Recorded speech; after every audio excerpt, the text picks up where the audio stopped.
Personal Power, Volume 7, Spiritual Power or the Infinite Fount, by William Walker Atkinson.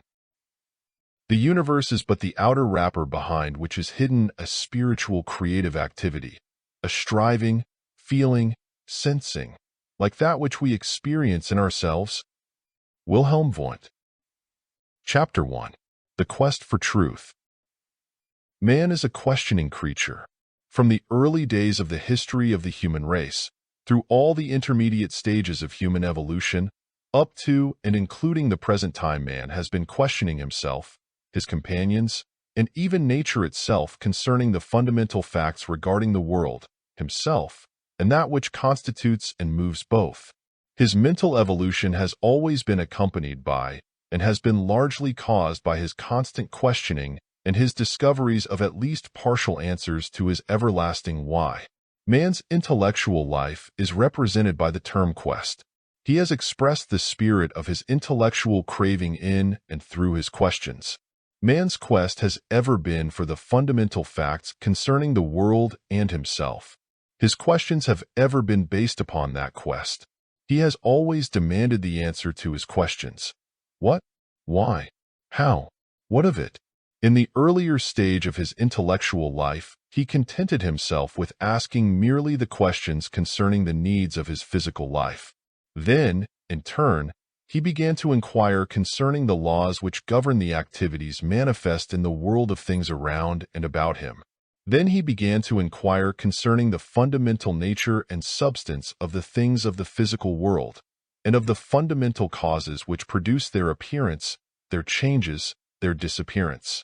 Professor Nicholas Murray Butler, president of Columbia University, says, "An important step, far-reaching in its consequences, was taken when men first sought the cause of change and decay in themselves and in the laws which appear to govern things, rather than in powers and forces outside of and beyond them.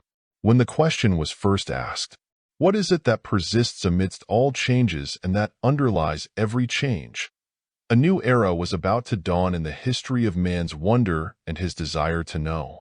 When the world is viewed as totality, there is obviously nothing to which it can be related, nothing upon which it can be dependent, no external source from which its energy can be derived.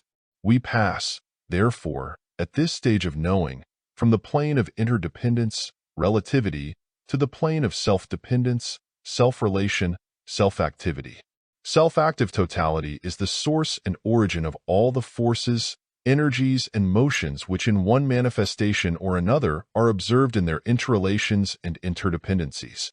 The quest pursued in the present book is that leading to the discovery of the nature and character of this self-activity of that totality which we know as the universe or the cosmos, or that which, in still more familiar thought, is known as nature. We shall confine ourselves strictly to the plane of nature. We shall not attempt to invade the plane of the supernatural. We shall limit our inquiry to the field of advanced scientific philosophical thought. We shall carefully refrain from encroaching upon the field of theology or that of abstract metaphysics. This does not mean that we are opposed to theology or its teachings, nor to abstract metaphysics and its manifold theories. It means simply that we prefer to leave these respective fields to those who specialize in the subjects belonging to them. We shall from time to time refer to certain theological or metaphysical teachings, but this only for the purpose of illustration. We are frequently reminded by certain schools of thought that reason, conceived as intellect, is unable to peer behind the veil of phenomenal appearance which conceals, but yet reveals, the presence and activity of the infinite power which abides in the secret place of eternity. They quote approvingly the ancient inscription carved on the old temple of Isis in Egypt, which announced to all readers, "Isis I am. All that is, that has been, that will be. No man hath yet lifted my veil." They likewise bid us to recall the celebrated statement of the ancient Buddhists, "The imagination, the understanding, and abstract thinking will always strive in vain to represent the eternal infinity. For no form of finiteness, to which thought and speech belong, can express infinity, nor can that which is timed express eternity, nor can thought resultant from the chain of causation grasp the causeless and self-existent.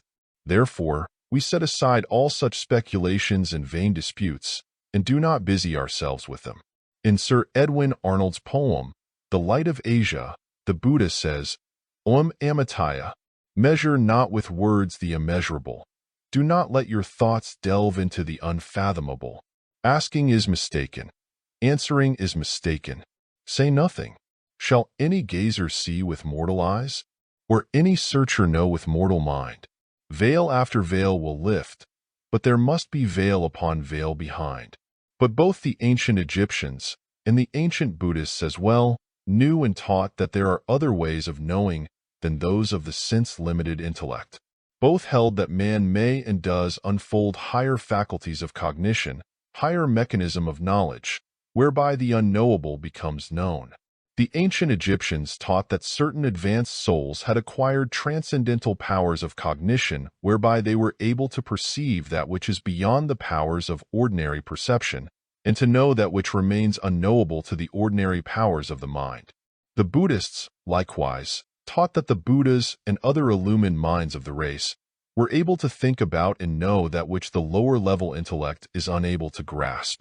In fact, the Buddhists' supreme claim is that their basic teachings are the result of thought, the thought of the illumined Gautama, the Buddha of that period. One of the hymns of the old Buddhist monks has as its chorus the reiterated lines, "He thought it out, he thought it out." The pride of Buddhism is that its system is based upon thought, and not on faith alone. But by thought they mean the higher reason in which the reports of intuition are blended with those of intellect. These ancient schools of philosophic thought, as well as many much later schools, teach that while it is true that intellect of itself, depending as it must upon the interpreted reports of the senses for its basic material, and being thus necessarily limited in its field and scope, is indeed unable to read the riddle, to report truthfully that which lies behind the veil of materiality. It is equally true that reason is able to transcend the limitations of unaided intellect when she calls to her aid, that twin sister of intellect known as intuition, and thus secures the materials upon which the higher reason may work, and which it may spin and weave into glorious fabrics of truth. Modern philosophy is displaying much interest in certain forms of mental activity, which are grouped under the category of intuition. In this usage of the old term, intuition, however, these philosophers do not refer to the ordinary conscious or subconscious activities of which the source remains hidden, and which, therefore, are frequently referred to as intuitive. Neither do they refer to those acquired habits of action, once performed consciously but now manifested subconsciously, which are known as instinctive. Instead, they employ the term to indicate that higher form of reason made possible by the reports of the superconscious faculties concerning their perception of certain higher truths, which reports are then passed down to the intellect for reasoning based upon induction or deduction, or similar forms of thought. They hold that these reports of intuition are not contrary to those of intellect, but merely are more direct and convincing in feeling, and serve rather to support the reports of the trained intellect than to oppose or contradict them. Reason, being furnished the combined reports of both intellect and intuition, is possessed of material far surpassing in both quantity and quality those arising from sense reports alone. Consequently, the higher reason is able to produce materials of a quality and beauty far excelling those turned out by it when it is limited to the comparatively scanty and imperfect materials of the senses. Or, employing another figure of speech, we may say that the higher reason, in which intellect is reinforced by intuition, acts like the skilled geometer who, being given certain sighted points, is then able to measure, chart, and map great regions of land or of space over which his feet have never trod, his airplane wings never flown, nor his eyes ever scanned. The higher reason, thus given these sighted points furnished by intuition, is able to measure, chart, and map great areas of thought and knowledge over which his senses have not traveled, and which they cannot perceive. Bergson holds that intellect is properly employed with the outer appearances of life, intuition with the inner facts of life. Intellect, he says, is a narrowing or focusing of consciousness, confined to a limited field by its very nature.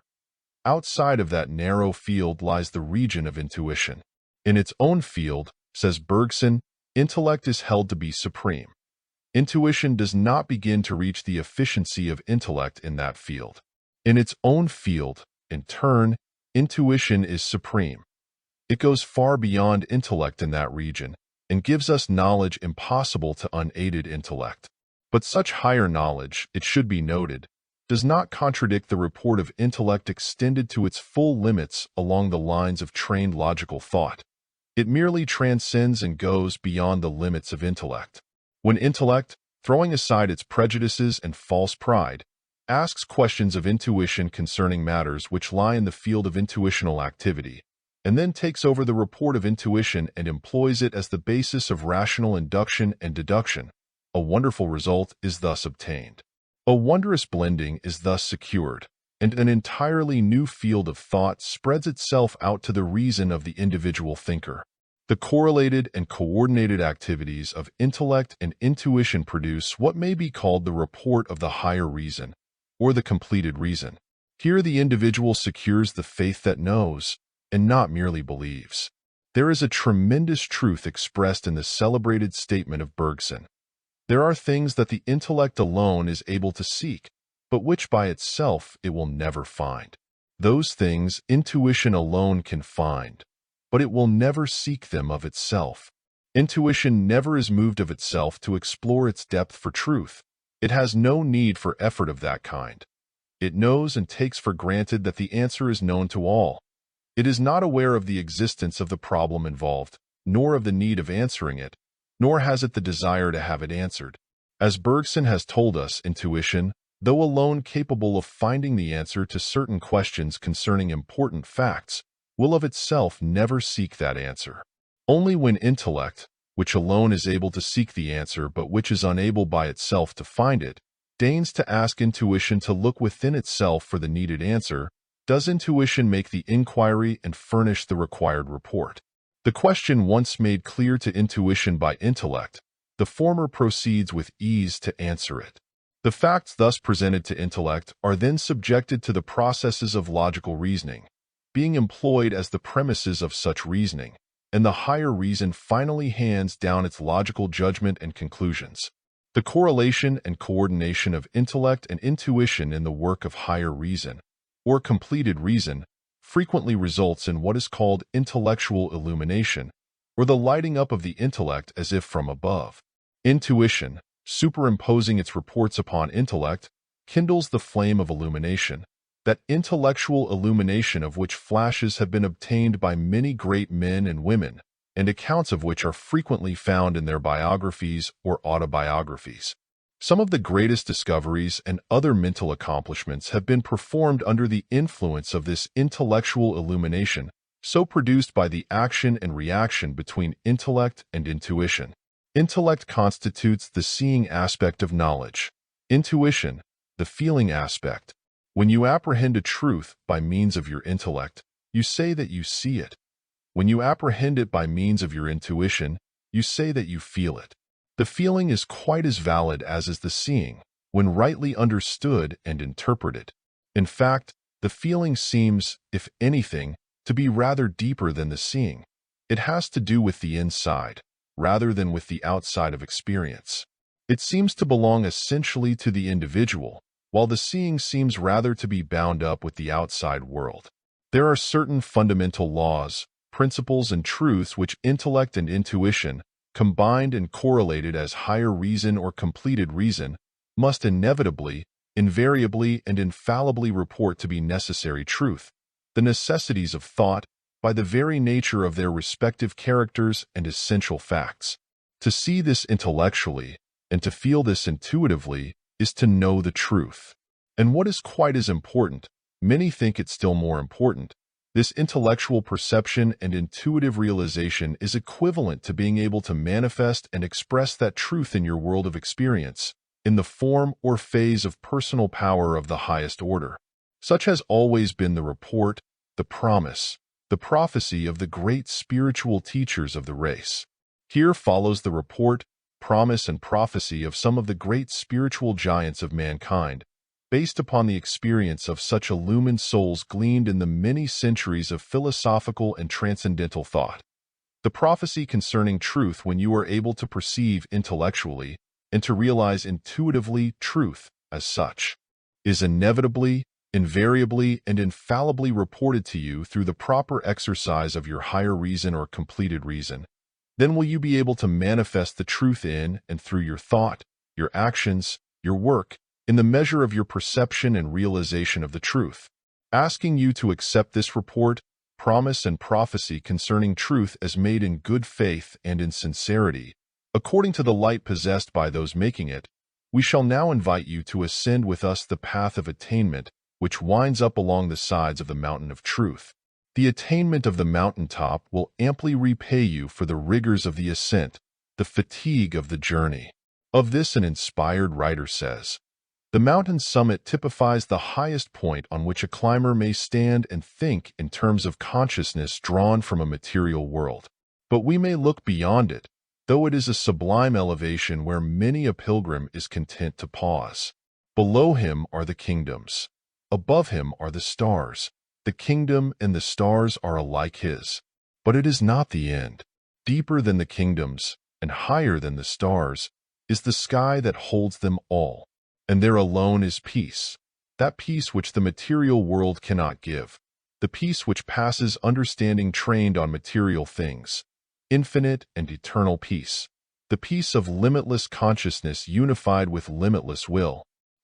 The thinking individual, when he begins to contemplate the world which he perceives to exist and to manifest activity around and about himself, soon discovers three great classes of things in that world. Then he begins at once to generalize and classify these three great kinds of things into three fundamental categories. These three great categories are as follows. 1. The substance, stuff, or body of things in general, that which gives them body, form, shape, and substance, their outer aspect as reported to him by his senses. 2. The powers, energies, and forces which cause the movements and actions of things, the changes in things, the inner aspect of things, imperceptible to his senses yet manifesting their effects so as to be apprehended by the senses. 3.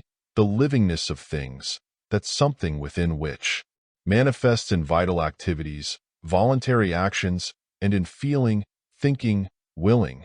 This he experiences in himself, and judges that other things also possess it by reason of their actions which he perceives. As man's intellectual evolution proceeds, he discovers certain laws governing each of these three great classes of things or facts. He perceives certain laws governing the physical or material aspect of things, certain laws governing the forces producing activities in these physical or material things, certain laws governing the operations and activities of the vital processes, the mental processes. He groups these laws, and upon their basis he erects his structure of science. So far, the thinking man has had an easy time in his thinking upon the subject of things. Like the young bear, he has all his troubles ahead of him. It is only when he indulges in philosophy or metaphysics that his real troubles along these lines really begin. We shall now show you why this is. The man of science is concerned merely with the way things work, the principles governing their actions and behavior. He asks merely how, and is satisfied with an answer to such questions.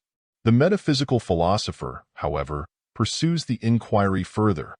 He is not satisfied with the how stage of questioning. He asks for an answer to his new question. He asks why.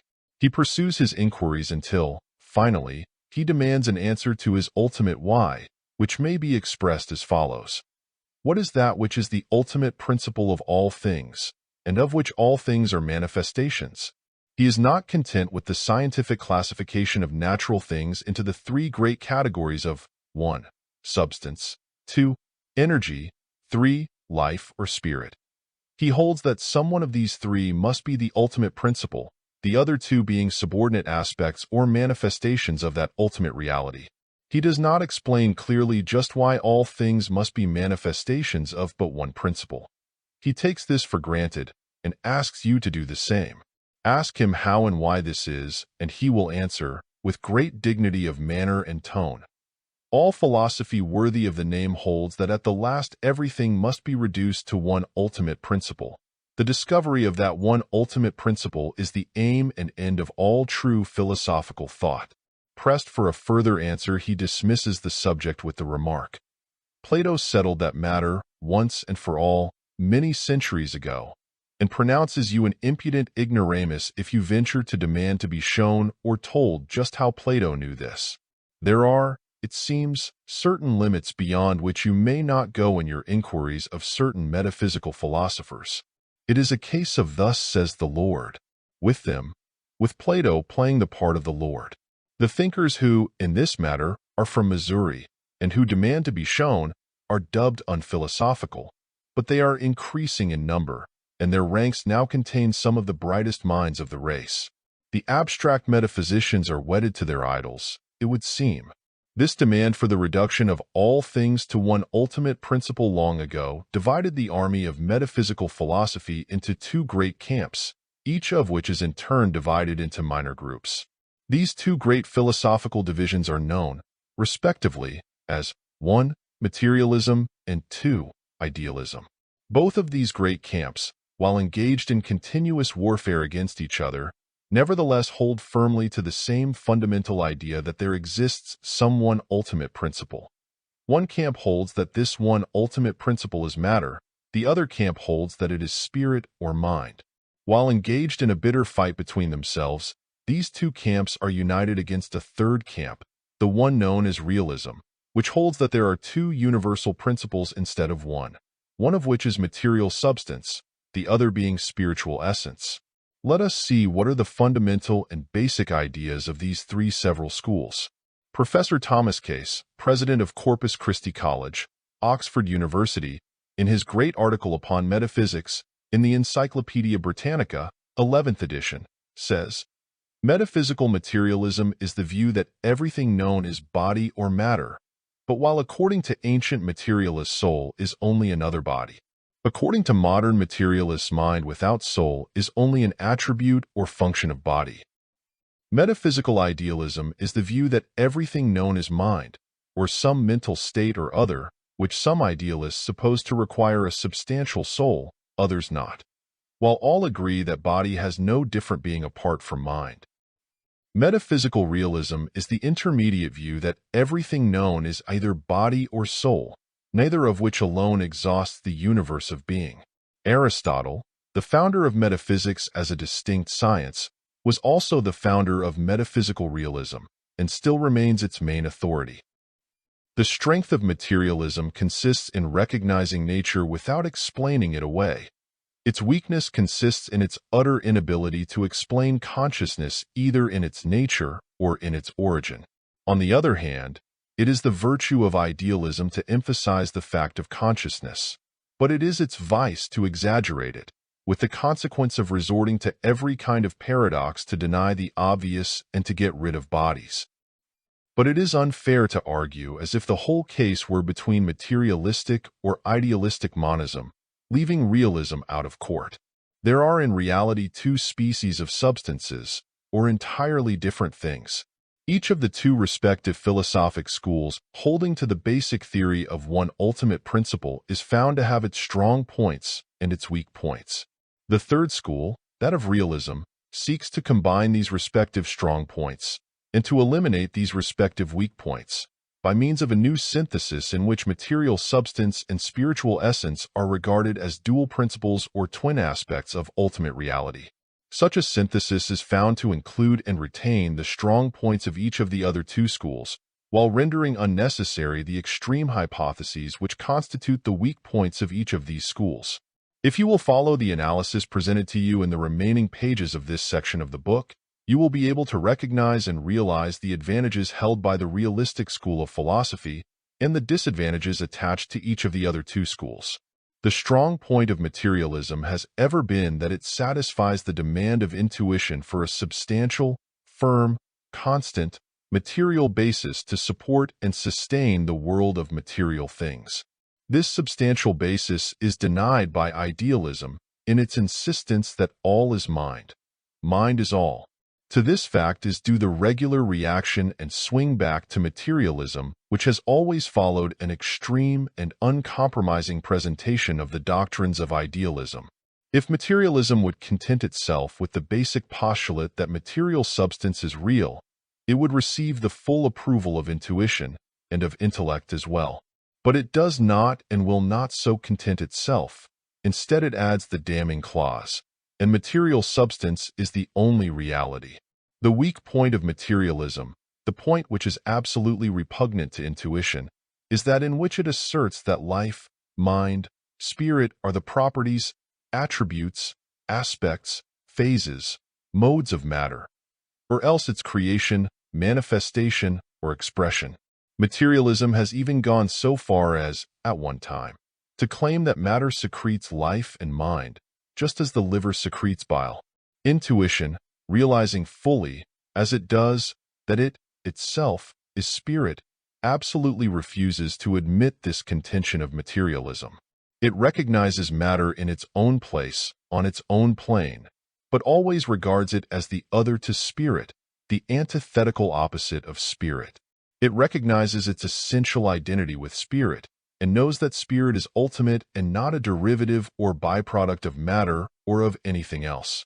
The strong point of idealism has ever been that it posits spirit, life, mind, as ultimate facts of existence, and not as derivatives or byproducts of matter or material force. Intuition meets it with open arms when it approaches bearing this message. The message is soul-satisfying and produces a spiritual content. For that matter, it is very probable that no materialist, deep down in his soul, ever really feels that life, mind, spirit are the byproducts of matter. The materialist may think that he sees the truth of his contention, but he really never succeeds in feeling that it is true. Within him, spirit itself cries to him, "I am spirit and not matter nor a product of matter."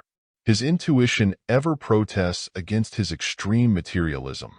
The weak point of idealism has ever been its claim that all is mind, mind is all, matter is an illusion, and has no real existence. The material world is a dream or an error of mortal mind. Intuition revolts at this, though intellect is frequently seduced by its plausible sophistry and fallacy. It is probable that no idealist ever really feels that there is no reality in matter. Even when he is uttering the words, he continues to act as if matter is a reality. His every action is based upon the tacit recognition of the presence and reality of matter. Intellect, it is true, is often dazed and bewildered by the juggling of words so often employed in the philosophy of idealism under its many different names and forms. Idealism is ingrown metaphysics. Of such schools of thought, a writer has said, of such teachings, those who listen understand nothing, and those who teach do not really understand. That actual material objects really exist is the verdict of common sense and of the intuition of any person who will listen to its voice. Professor Ladd says, "Common sense must be trusted and virtually is trusted for the inviolable and undiminished confidence in the existence of a real world full of actual events, some of which are known to be causally connected, and as well in its confident belief that, while human knowledge does not create that world and knows it at best only imperfectly and partially, yet it does know it truly, so to say, that is, as it really exists and actually behaves." Reed says, "I do perceive matter objectively, that is, something that is the intermediate object of my touch and sight. And this object I take to be matter, and not an idea. And though I have been taught by philosophers that what I immediately touch is an idea, and not matter, yet I have never been able to discover this by the most accurate attention to my own perceptions." Benjamin Paul Blood says, "A modern man must indeed be tainted with one of Mr. Spencer's insanities of idealism to doubt that even if the earth were stripped of all living things and left barren as our moon appears, man and his philosophies and histories and religions vanished into less than air, the glorious stars, among which by analogical reckoning his earth is but a speck, would still revolve as, theoretically at least, they have ever revolved, regardless of all impertinent sensitiveness to time or times." This report of common sense and intuition is practically accepted by all men, even the extreme idealists, in their everyday life and activities. They may talk one thing and act another, it is true, But the best test of a man's real intuitive truths is found in his actions rather than in his words. The highest test of truth is one's willingness to trust his life and well-being to it. As Blood says, the profoundest idealist confesses to the integrity of matter. A rap on the head gives a conviction of reality that no idea that can come out of that head can refute. Criticism of common sense comes back in its own face. Like the wasp and the hornet, it leaves its sting in the wound and is fatal to itself. A critic might say to the average perfunctory idealist, "You are up in the tree of life, indeed, but you are sawing off the limb that supports you." And, as Ladd says, one might admit that he would be willing to dispense with the reality of all the physical world, if only the idea of eating bread were but regularly followed by the idea of being no longer hungry and of being invigorated. Between the extremes of materialism and idealism is found the position of the golden mean, the point of balance, represented by the philosophic school of realism. Realism recognizes the real and actual existence of both spiritual essence and material substance, the former constituting the soul of things, the latter the body of things. The world is accounted for and explained as the result of the action and reaction of spirit and matter. It holds that some things are material things, and that other things are spiritual things. The history of realism in the Western world runs back to Aristotle. In the Eastern world, it runs back to still older Oriental philosophers. Both of these ancient schools held that spirit and matter are ultimate universal principles, distinct and different from each other, yet ever acting and reacting to and from the other. They held that spirit is the inner essence and matter the outer substance of the cosmos. Spirit, it is true, can never know matter in itself. It can know only the sensations arising from its contact with matter. But, equally true, spirit is compelled to depend upon these sensations arising from contact with matter for its raw materials of thought, feeling, and other mental processes. We know matter only through mind, but mind must depend upon matter for its crude objects of knowledge. There is a universal interdependence and coordination between mind and matter and mind, the action and reaction between spiritual essence and material substance. Such is the teaching of true philosophic realism. Upon this basic teaching, the instruction contained in the present book is grounded. In the course of this instruction, you will discover for yourself that these foundations are solid, and that the structure is well supported by them. If you have been repelled by the crude, crass doctrines of extreme materialism, on the one hand, and made dizzy by the visionary, impractical doctrines of extreme idealism, on the other hand, you will find in the teaching of rational realism a satisfactory position between the two extremes where the reconciliation and explanation of the two opposing doctrines is not only made possible, but is actually rendered certain. End of chapter. Chapter 2. Material Substance. One of the first important generalizations made by man in his philosophical reasoning is that all things have body, material substance, or stuff of which their outward form is composed. The realization of the universal presence of material substance, body, or stuff is a basic element of man's thought. In fact, it is discovered to partake of the quality of intuitive knowledge. Our verbal terms employed in speech and writing illustrate the fundamental quality of this element of our thought. Our words were created primarily in response to the need of expressing our notions concerning material objects or activities. Even those terms designed to express our concepts of mental and spiritual things usually are really metaphorical terms in which material objects are employed as symbols illustrating the immaterial things. Thus, our terms spirit, psyche, ghost, etc., were originally employed to indicate breath, blowing wind, breezes, etc. Likewise, our minds almost instinctively identify material things as real things. Materiality is implicitly accepted as reality in our ordinary thought, at least until the latter has been disturbed by metaphysics. The term real represents a thing in substantive existence, and not imaginary or merely existing as an idea. That which is reported as really existent is that which is discovered to be apparent to the senses, or which registers its presence upon some physical instrument. That which is said to be all in your mind is not regarded as real in ordinary thought. The legal term, real property, illustrates this basic thought. Real property is property consisting of land and that which pertains to the land, and land is the most material thing known to man, therefore the most real thing to the ordinary thought.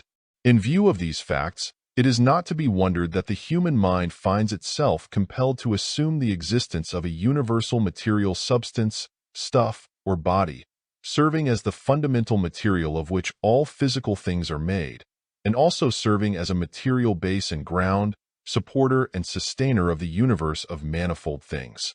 All human thought tacitly assumes the existence of such a material substantial ground and base, even where the mind has been muddled by too much metaphysical teaching and speculation.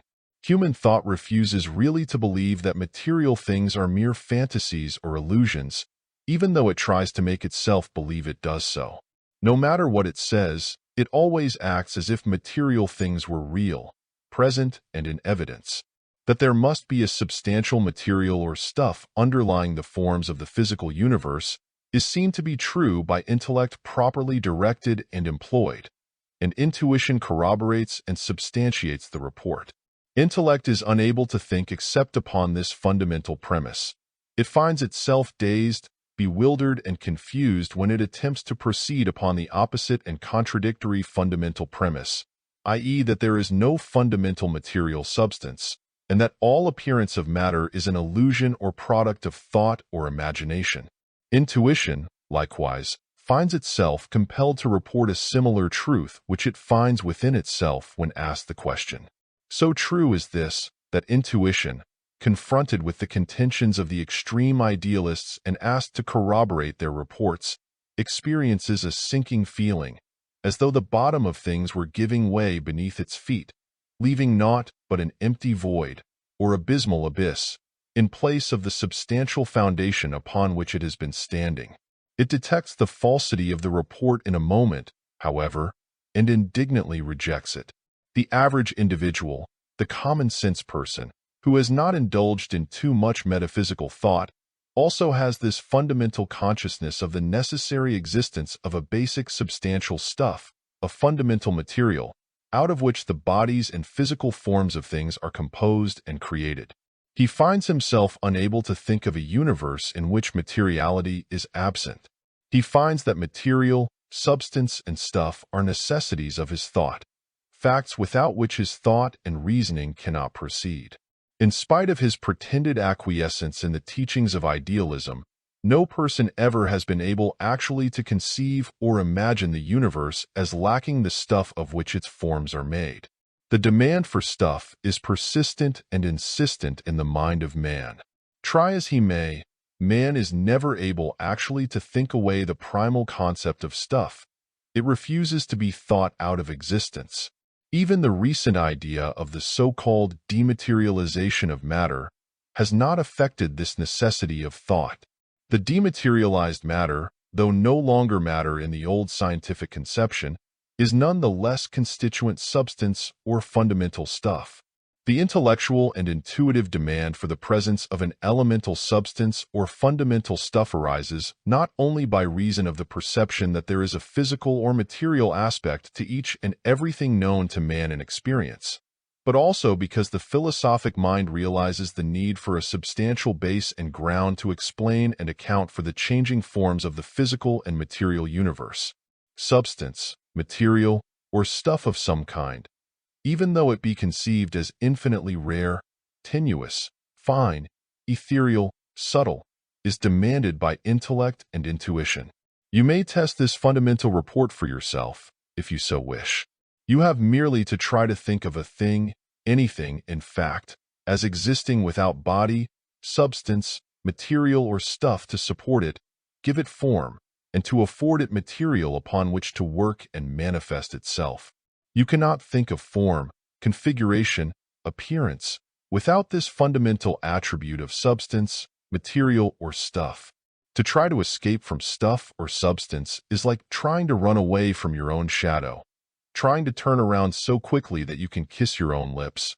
or trying to make your face and the back of your head meet. It is like the effort to think of a stick with only one end, or of a lever without a support, or of a wheel without an axle. You will discover, very soon and at the end, that the notion of at least an ethereal substance, material or stuff, is required to support your concept of things. You may do without matter of the solid kind, or even of the liquid or gaseous kind. In fact, science itself has done this for you, and has given you something infinitely finer and rarer than these. But you must hold on to your conception of substance or stuff of some kind. You may think of it in terms of ethereal substance, astral substance, spiritual substance, or in other terms coined to designate substance more subtle and ethereal than ordinary matter. But the essential idea of substance and stuff must be involved in it if you intend to employ it in your thinking. Throw the idea of substantial stuff out of the door, and it returns through the windows. You are unable even to think of spirit other than as employing stuff for that aspect of bodiness which is required.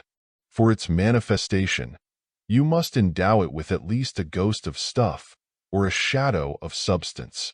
Your only escape from the necessity of the idea of stuff is to think of things in the terms of algebraic symbols, as x, y, or z, and let it go at that.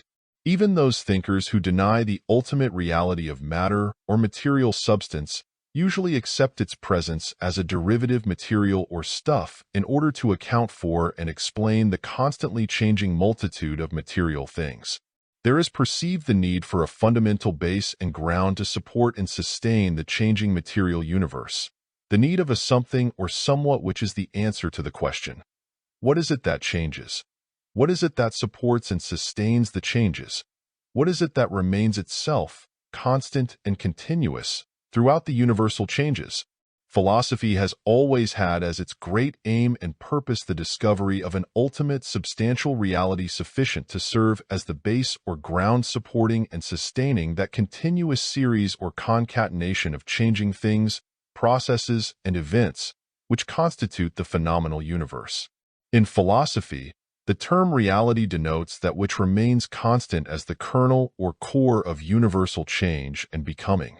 Plato asserts that the end of philosophy is the discovery of the essential identity supporting, sustaining, and underlying the changing universe of changing things. Kant held that ultimate reality is the real in time, that which persistently, constantly, and continuously abides, while all else changes. Herbert Spencer held that only the real is permanent, only the permanent is real. In the earlier stages of this inquiry, you became acquainted with Nicholas Murray Butler's question, what is it that persists amidst all changes and that underlies every change? Philosophy demands an ultimate constant fundamental substance to support and sustain the material world of change and becoming, and to serve as its base and ground. By constant is meant steady, perpetual, unchanging, invariable, unceasing, continuous, uninterrupted, stable, firm, enduring, permanent. By change is meant any variation or alteration, any passing from one state, form, or condition to another. Becoming means the act of entering into a new form, state, or condition from another. Here, you should note, the term form, in scientific and philosophic usage, means not only the shape, figure, or configuration of anything, but also the constitution, conditional arrangement, organization, or system of anything, as, for instance, water assumes the form of ice, or carbon manifests in the form of the diamond. Material change and becoming proceed by means of transmutation, i.e. change of one nature, character, or substance into another, or transformation, i.e. change of one form, shape, or appearance to another. Scientific investigation and philosophical reasoning disclose the fact that all existing material things in the universe, all material objects, things, events, and activities are constantly and continuously undergoing the process of change and becoming. All material things, A, arise originally and come into existence from some preceding material thing or things through the process of change and becoming. They, B, abide temporarily poised in existence in a state of change and becoming. They, C, finally pass out of existence into subsequent material forms, states, or conditions through the process of change and becoming. Nothing is constant but change, says the old philosopher. Everything and all things exist in a state of flux and becoming, says another of equal antiquity. Change and becoming are basic facts of objective material existence and are manifest in every part of the physical universe, in everything, and in that universe as a whole. Nothing escapes change and becoming. That is, nothing except the power that causes the change and becoming. Creation proceeds by change. Evolution proceeds by change. The law of change enforces its edicts upon all alike, upon high and low, great and small, good and bad. None escape it. All physical activities, all phenomenal events, are perceived to be processes of change and becoming. Everything has its birth in and from something else, its temporary poised existence, its final passing away, all under process of change and becoming. The cosmos is perceived to be a cosmic process. Nothing abides. Everything passes. Everything arises in something precedent and disappears into something subsequent. No thing arises from nothingness, nor passes into nothingness. The universe is like a great flame. It seems to be the same identical thing throughout its whole existence, and in one sense it is so, but in another sense, it is not the same identical thing for even 2 consecutive seconds of time. From the strict, technical viewpoint, the flame is seen to be merely a process of combustion, a series of successive burning particles. But from another viewpoint, it is seen and felt that there is an underlying something or somewhat, a constant substantial unity and identity of reality and meaning underlying the process of changes. Intellect, made dizzy by this constant and continuous process of change and becoming, at times experiences the fear that its world may be built upon sinking sand rather than upon solid rock. Accordingly, it demands and receives assurance and reassurance from intuition concerning the existence of a constant fundamental substance, underlying all change and becoming. Intuition assures intellect that there is and must be a fundamental substance that persists and remains constant throughout all changes, that underlies and supports all changes of form, state, and conditions of material things. Something constant and stable, immutable and firm, forever and forever. Intellect, accordingly, 2,000 years ago, or more, formulated a law of thought which embodies this report of intuition. A thing always remains itself, and nothing but itself, notwithstanding the manifold states, forms, and conditions which it assumes or undergoes, and under which it manifests and presents itself in appearance. This axiomatic truth, carried to its logical conclusion, leads directly to the final conception of an ultimate fundamental substance. As Dalka says, every consistent application of the laws of thought seems perforce to conduct to an unconditioned constant situated at the root of things. All human thinking, without exception, operates with the concept of a constant substance lying at the root of things. Thou, critic, must conform thyself to this rule. It is a necessity of thought. Much of the opposition to the conception of fundamental substance, material or stuff as an ultimate fact or principle, both in ancient and in modern philosophic thought, both of Occidental and Oriental philosophy, has arisen from a misconception of the essential nature of that ultimate fact or principle. In its form of matter, it has been thought of as gross, solid, heavy stuff. When the term matter has been employed, the mind has proceeded immediately to conceive of as something like, for instance, a block of granite, an ingot of steel, a lump of clay, or a mass of mud. This was particularly true in the case of Western world philosophy. The Oriental philosophy, on the other hand, has always held that substance, matter, or stuff, in its essential, elemental, ultimate state, form, or condition is something quite different from this, quite opposite to it in fact.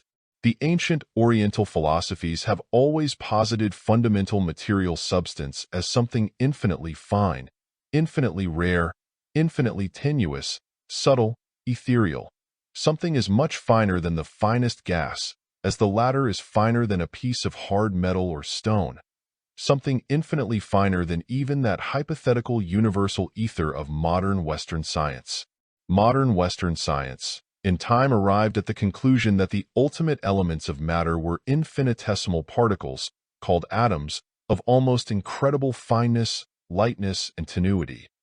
Of these, the grosser and more solid forms of matter were held to be worked up, made, or manufactured by natural forces. There were held to be from 80 to 90 such classes of elemental atoms, and science was well on its way to resolving these into the lightest and finest of them all, i.e. the atom of hydrogen, and of holding that the other atoms are compounds or derivatives of this ultimate stuff. But before this point was reached, radium was discovered, and the atom was found not to be the ultimate form of matter at all, but rather to be composed of something still finer and more elemental, i.e. the electrons, ions, or corpuscles of an infinitely tenuous, ethereal substance. The present conception of modern science concerning the ultimate nature of matter is expressed in the following extracts from a lecture delivered a few years ago by Sir William Crookes. Physicists are now saying that there is a possibility that there is no such thing as matter, as formerly understood by that term. Some say that the electron is pure disembodied electricity, thus approaching the old idea of Boscovich, accepted by Faraday, that the atom is only a center of force. The idea of the chemical elements as something absolutely primary and ultimate has grown less and less distinct. Until today, we admit the possibility of resolving them into simpler forms, or else refining them away altogether. When we have split the atom into hundreds of little bits, these residual particles turn out to be nothing more than superimposed layers of positive and negative electricity. Another scientist adds, Crookes refrained from telling us what would happen if some clever researcher of the future should discover a method of making these alternative layers of plus and minus cancel each other out of existence. Einstein goes even further. He posits matter as consisting of infinitesimal centers of disturbance in something still more ethereal, the nature of which he does not even attempt to explain or speculate about. The electrons are estimated to be so extremely small that millions of them might be gathered on the point of the finest needle, and to be so tenuous and light that an atom of hydrogen gas would be solid as compared with them. But Einstein goes beyond this, as may be seen by reference to the statement of Sir Joseph Thomson in a recent article in a British scientific magazine, as follows. The size of the centers of disturbance, which in Einstein's theory are associated with matter, bears to the size of the electron about the same proportions that the size of the smallest particle visible under the most perfect microscope bears to the size of the Earth itself. These discoveries and experiments have been regarded as bringing about the dematerialization of matter, and so they do if the old conception of matter be employed in making the statement. But there are other, and far better philosophical conceptions of ultimate substance, as we shall see presently. Before passing on, we may venture to call your attention to the fact that even these newly discovered ultimate particles are given the attributes of size, shape, and form. They are held to have extension and to occupy space. Whatever has size, shape, form, and extension, whatever occupies space, no matter how little space, comes clearly within the basic category of substance, matter, or stuff. And even the most extreme of the new school of physicists are forced to admit that the idea of electricity without substance, body, or stuff is practically inconceivable. At the last, they are seen to have merely discovered a still finer and more elemental substance, material or stuff in which electricity finds its necessary body. The comparative immateriality and dematerialization of this new form of substance, material, or stuff discovered by science is indicated in the following statement of John Burroughs, the eminent naturalist. Science, the new science, pursues matter to the vanishing point, where it ceases to be matter and becomes pure force or spirit. What takes place in the imaginary world where ponderable matter ends and becomes disembodied force, and where the hypothetical atoms are no longer indivisible, we may conjecture but may never know. The atomic theory of matter leads us into a non-material world, or a world the inverse of the solid three-dimensional world that our senses reveal to us or to matter in a fourth estate. We know solids and fluids and gases, but emanations which are neither, we know only as spirits or ghosts, by dream or hearsay. Yet this fourth, or ethereal estate of matter, seems to be the final, real, and fundamental position. How it differs from spirit, it is not easy to define. Science strips matter of its grossness. When it has done with it, it is no longer the obstructive something that we know and handle. It is reduced to pure energy. The line between it and spirit does not exist. Burroughs, however, was carried a bit too far in his wonder concerning the new conceptions of matter. Pure energy, in the absence of substance or stuff, is inconceivable. Pure force is meaningless, as we shall see when we pass on to the consideration of energy and force. In the following section of this book, and, as we shall see elsewhere, there is a decided line of distinction between this conception and that of spirit, the distinction consisting of the fact that spirit explains life, whereas neither matter nor pure force can do so. But Burroughs was quite correct when he referred to this fourth, or ethereal estate of matter, which seems to be the final, real, and fundamental position. For this is just what the ancient Oriental sages have always held that ultimate substance is and must be, and what modern science was beginning to see that it must be, before its thought was distracted by the new discoveries above referred to, into which position it must again return. Science has long been dreaming of an ethereal state of matter, and has made an attempt to posit it in its somewhat imperfect and indefinite hypothesis of the universal ether. After the discrepancies of the electronic theory have been ironed out, reconciled, or cancelled away, it will be found that science will return to its former position concerning the ultimate ethereal state of matter. In fact, many eminent scientists have never entirely let go of that idea, and they are now beginning once more to push it to the front of scientific thought. Many careful scientific minds are even now holding that the electrons, ions, or corpuscles, the disembodied electricity, or the centers of disturbance, of the new theories are but points, vortex rings, or centers of disturbance in and of ethereal substance, matter, or stuff. This ethereal substance, or the ether, is held by science to fill all space, to be infinitely tight, tenuous, and imponderable. So much so that, as one critic said, it is matter with the properties of a vacuum, for it fills even the space from which the air has been extracted. It abides even between the particles of air and gas, even between the electrons, ions, points of electricity, or the centers of disturbance previously mentioned. So thoroughly essential and ultimate is it, so truly is it ethereal, that it has been called an infinite possibility of things, rather than a thing itself. Yet scientific experiments have proved conclusively that it exists, or, in extreme cases of conservative caution, that something like it exists. Thus is modern Western science reaching out its hand to the conception of ancient Oriental philosophy.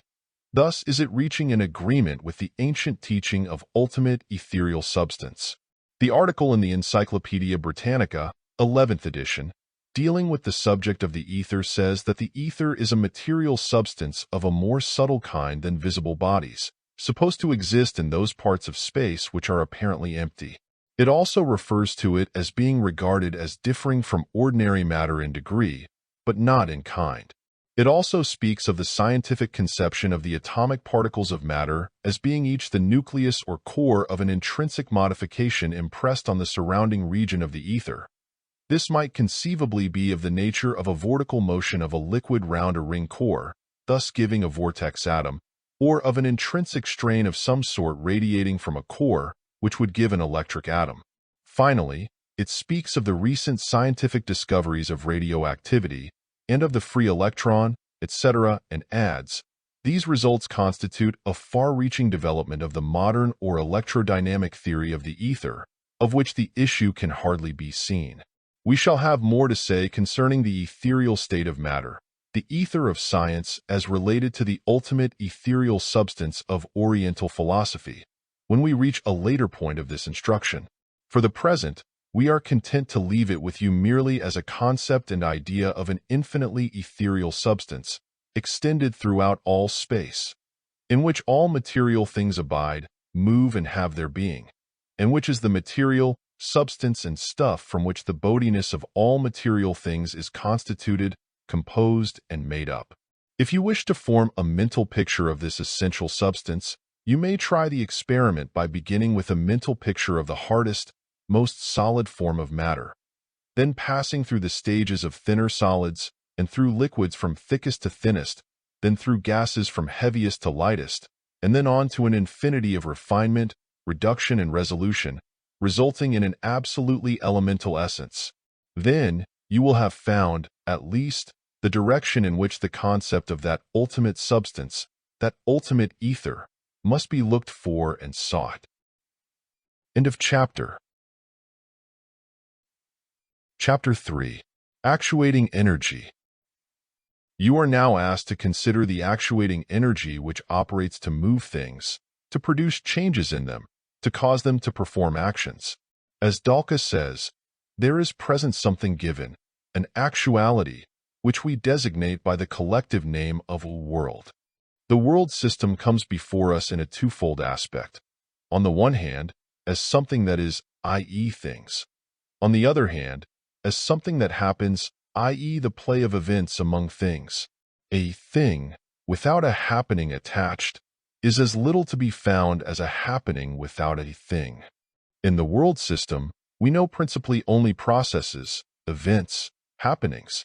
Intellect and intuition report that happenings, events, processes occur only when and where there is present and active and actuating energy. By the term actuating is meant putting into action or motion, moving or inciting to action. In this instruction, the term energy is employed in the sense and with the meaning of internal or inherent power, strength, potency, might, or capacity of acting, operating, or producing effects.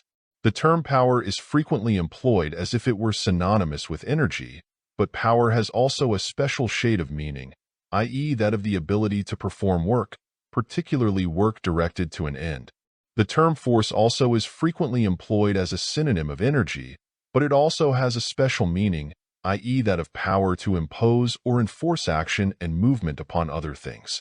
The term strength, which indicates an essential element of energy, force, power, is defined as quality or state of being strong, i.e. having great power to act or to resist action, or to bear or endure the application of force. The special and peculiar characteristic of energy is indicated by the original meaning of the term employed to indicate it. The English term energy is derived from the Latin term energia, which in turn was derived from two Greek terms meaning in and work respectively. So the English term energy is equivalent to energy, or internal power. You will note that its definition carries the meaning internal or inherent. Energy is an in force, an in power, an in strength. It is in things and works in them and from within them. This fact is important and should be borne in mind. It is impossible to conceive of energy outside of or not within things. It is always the power within, the inner strength, the internal force. Physical science, tacitly adopting the materialistic view, broadly defines energy as a condition or attribute by virtue of which matter can affect changes in other matter. But this definition ignores all mental energy, of which willpower is a characteristic example. However, as you see, even the materialistic view involves the idea of internal and inherent power in its conception of energy. A reference work in considering energy from the viewpoint of physical science says, "Of the ultimate nature of energy, as that of matter, we are ignorant. Nor do we know of energy except by direct observation, except as associated with matter." Materialism and physical science formerly regarded energy as an attribute or property of the atoms and masses of matter. But since the discovery that matter is not ultimate substance, there is manifested a tendency to posit energy as an inherent attribute, property, quality, or power of the universal ether, matter, as you have seen, being regarded as a derivative product of the ether, worked up by elemental energy. Actuating energy, regarded as a general category or comprehensive principle, includes within its content all forms, kinds, classes and degrees of energy, power, force, and active strength, physical, mental or spiritual, manifest or potential in the cosmos. It is this actuating energy which produces all change and becoming and therefore all creative activity, in the cosmos. By creation is meant all bringing into existence by change and becoming, and not that creation from nothing assumed by certain illogical theology, although not by all theology, nor even by the best theology. The best thought, philosophical, scientific, or theological, holds that existence, in its essence and substance, is eternal, and that from nothing no thing proceeds. Actuating energy, therefore, is seen to be the actuating cause of all forms of existence, of all events and happenings. It is the causative power working in and upon all things and manifesting constant creation, evolution, change, and becoming. In its entirety, totality, and wholeness, and in its ultimate state, mode, and condition, it is to be regarded as the cause of causes, as the supreme causative power. By supreme is meant highest in authority, government, or power. By causative is meant effective cause, expressing and manifesting causation, i.e. the production of effects. The full meaning of this last mentioned term will be brought out in the following paragraph, in which the term and concept cause is considered in detail. The general meaning of cause is that which affects a result, or produces an effect. Cause and effect is regarded as regularity of sequence, relating effective antecedents and effected subsequents. The following statement concerning causes should be carefully studied, for it embodies the essential spirit of the concept of causation. The causes of an event are the preceding events without which the event in question would not have occurred or have come into existence, the circumstances which must have preceded an event in order that the event should happen, the previous events without which the event in question could not have happened or have come into existence, but which being present, the event in question must happen, occur, or come into existence. In the above statement, you will note that the term event is employed both in the sense of a happening which occurs and that of a thing which comes into existence. In philosophic and scientific usage, an event is that which comes, arrives, or happens by way of change and becoming, a change in things, or a changing thing. As all happenings are changes in things, and as all things are changing things, it is seen that all happenings and all things, in particular or as a whole, come under the general term events and are governed by the general law of causation. Everything that comes, arrives, happens, changes, or becomes is under the law of causation, and comes, arrives, happens, changes, or becomes by reason of the supreme causative power, which, as we have seen, is the actuating energy which is the subject of our present consideration. Science and all logical, rational philosophy, whether materialistic or spiritual philosophy, and all rational theology as well, are in practical agreement upon the fact that the material universe, the cosmos, is a cosmic process. The cosmos, as you have seen, is the universe conceived as proceeding according to law and order, cause and effect.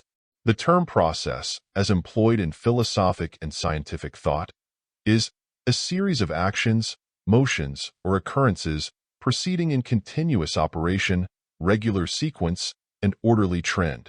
In all processes there is found manifested causation, the law of cause and effect, under the operation of the actuating energy of the cosmos. The universe is perceived to proceed, i.e. to move and pass onward and forward in regularity of sequence and orderly trend.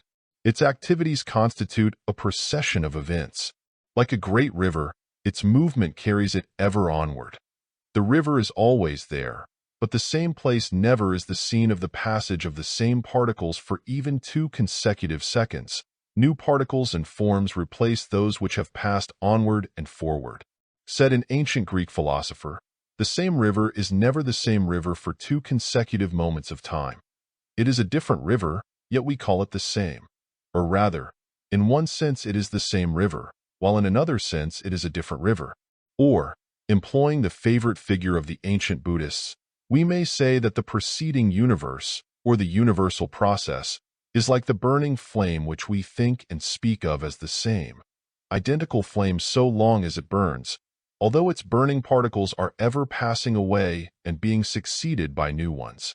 Modern philosophers and modern poets liken the preceding universe to a cosmic moving picture film, Its scenes ever move onward and are replaced by new ones following it in regular order. When we think that we are considering a stable universe, or one of its scenes, we are but gazing at a clipped-off section of the film. The clipping, however, is performed by our own act of attention, and the bit of film is not really detached from the roll of time. It, too, moves on and is succeeded by another.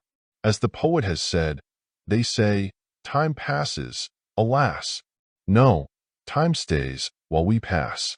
Heraclitus, the Grecian philosopher living about 2,500 years ago, said, "The universe is in a state of flux. It flows ever onward, ever the same yet ever different." Gautama, the Buddha, who lived about the same time, said, "Everything passes except the process of passing." Modern science says, "No forms abide, every form passes, everything is a process." But there is no process, no passing on, no regularity of sequence and orderly trend, without the operation of causation, and causation is creation. For even when it is tearing down, it is creating the materials for a subsequent building-up process. Each and everything in the universe is perceived to have proceeded from some preceding thing, to have issued and come forth from something precedent which is its relative source and origin, its so-called cause. In turn, this relative cause, source, or origin is perceived to have proceeded from some preceding cause, source, or origin, and this, in turn, from one still more remote, and so on and on and on, until the sequential procession is lost to view in the regress of infinity or the eternal flux. Likewise, looking forward, the chain of cause-effect is seen in imagination and thought to proceed onward and forward into infinity, into the progress of infinity or the eternal flux. Not only this, but the character of things is perceived to arise and to be determined by the influence and presence of other things, which likewise may be called causes, conditioning causes. There is a cause or reason for the form, character, and circumstances of everything in the universe. Everything is perceived to possess a definite character, form, and disposition which is directly or indirectly derived from the presence and influence of other things. It is not only true that everything is by reason of other things having been. It is also true that everything is just what it is, and just where it is, by reason of other things having been just what they were and just where they were. Everything in existence, then, is perceived to be but a link in an infinite chain of regularity of sequence and orderly trend, ever proceeding onward and forward by reason of the operation of the law of cause and effect. The chain proceeds so far in either direction, back to the past or forward into the future, that human thought reels and human imagination is dismayed when an attempt is made to think or to picture the extent of the chain. It is, indeed, an endless chain of infinite causation, eternal creation, winding around the immeasurable wheel of infinite and eternal process. Human thought exerted and extended to its limits along the lines of logical philosophical thought, inevitably, invariably, and infallibly arrives, sooner or later, at the point where it finds itself compelled to posit the necessary existence, presence, power, and activity of a supreme creative power, a supreme creative cause, to account for and explain the presence and movement of the infinite process which the universe is discovered to be. This thought has been expressed strikingly in the following statement of a modern writer. Observing the uniformity, the immutability of the processes of nature, we recognize that every fact has its antecedent, and this again its own, and so on, until in retracing the process we lose ourselves, after a few or more steps, in the single universal cause.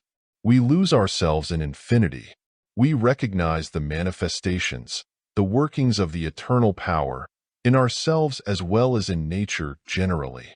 And we know from history, human, geological, and astronomical, that thus has nature manifested itself since time has recorded. Sir Edwin Arnold, in his great poem, The Light of Asia, has pictured the ancient Buddhistic conception of the eternal infinity of creation in the following beautiful lines: "And cause and sequence, and the course of time, and being's ceaseless tide, which, ever-changing, runs, linked like a river by ripples following ripples, fast or slow, the same yet not the same, from far-off fountain to where its waters flow into the seas. These, steaming to the sun, give the lost wavelets back in cloudy fleece to trickle down the hills and glide again, having no pause or peace. But even in such poetical imagery, you will notice the constant and invariable implication of the supreme creative power, which is the ultimate actuating energy of creation. This is the power that animates, energizes, inspires, and causes the totality of the infinity of activity which is manifested in the eternal creation. This is that actuating energy of being's ceaseless tide which proceeds and manifests through cause and sequence and the course of time. This is the eternal power which makes the wheels go round in the eternal creative process. This is that ultimate creative power which in the eternal process creates, holds poised, and then destroys all material forms of things, while creation as a whole continues and persists without cessation and without interruption. This is that eternal something of which Omar Khayyam speaks, whose secret presence, through creation's veins, running quicksilver-like, eludes your pains, taking all shapes from Ma to Mahi, and they change and perish all, but he remains. Intellect and intuition are agreed upon this basic conviction that there is, and must be, present and active, a supreme actuating energy which accounts for and explains, which causes and creates the infinity of finite, changing, passing forms of which the created universe is composed, which governs and controls, regulates and determines the manifold and diverse activities which are manifested in the universe. If intellect tries to escape this conviction, intuition always operates to bring back the prodigal to the home of truth, after he has lived on the husks of skepticism and among the swine of the sties of denial. Strive as it may, intellect is never really satisfied with the subterfuges, evasions, and verbal substitutes which are offered in place of this basic report of the necessary existence of a supreme actuating principle. If it is sufficiently active, it is usually able to brush aside and discard the mass of verbiage composing the body of such substitutes, there to find in the heart of the idea a confirmation rather than a contradiction of the true basic principle. Fallacies frequently fail to hide entirely the truth they seek to deny. Often, indeed, they serve to reveal that truth when sufficiently acute thought is applied to the problem. As for intuition, it never is even in the least disturbed in the matter. It knows, and it knows that it knows. Intellect often runs around in circles, like the man lost in the forest, like the squirrel spinning the wheel of its prison cage, always traveling but never getting anywhere, in its endeavors to escape this fundamental conviction. But sooner or later it finds peace and certainty by reason of the influence of intuition which has been superimposed upon it. Intuition, itself, is never moved by this doubt. It never doubts this truth, for it knows and knows certainly that such is truth. You may satisfy yourself of the fact that the postulate of the presence and activity of this supreme creative power, this supreme actuating energy, is a necessity of logical thought, if you will but try to think of the changing universe as lacking such supreme actuating principle. You will soon discover that it is impossible to account for or explain the cosmos without such a fundamental postulate. Moreover, you will discover that at the heart of all philosophies, scientific thought, rational metaphysics, and similar reports of reason, there will always be found, though sometimes disguised or partially concealed, the actual or implied assertion of the presence and power of such a supreme principle of activity, let it be called by whatever name the writers or teachers may see fit to apply to it. It is always there in philosophical thought. It must be there, for the entire concept of the cosmos falls without its presence and activity being involved in the idea. The universal actuating energy, which we have discovered to be the creative agency or cause of the cosmos, also has another important office in the cosmic process. In addition to being the actuating cause of the creative process of change and becoming, it also serves as the unifying agent which holds together in combination, correlation, and coordination the manifold individual and apparently separate things into a system or unity in which universal and constant interdependence and reciprocal mutual action is manifested. This office of actuating energy may be stated as follows.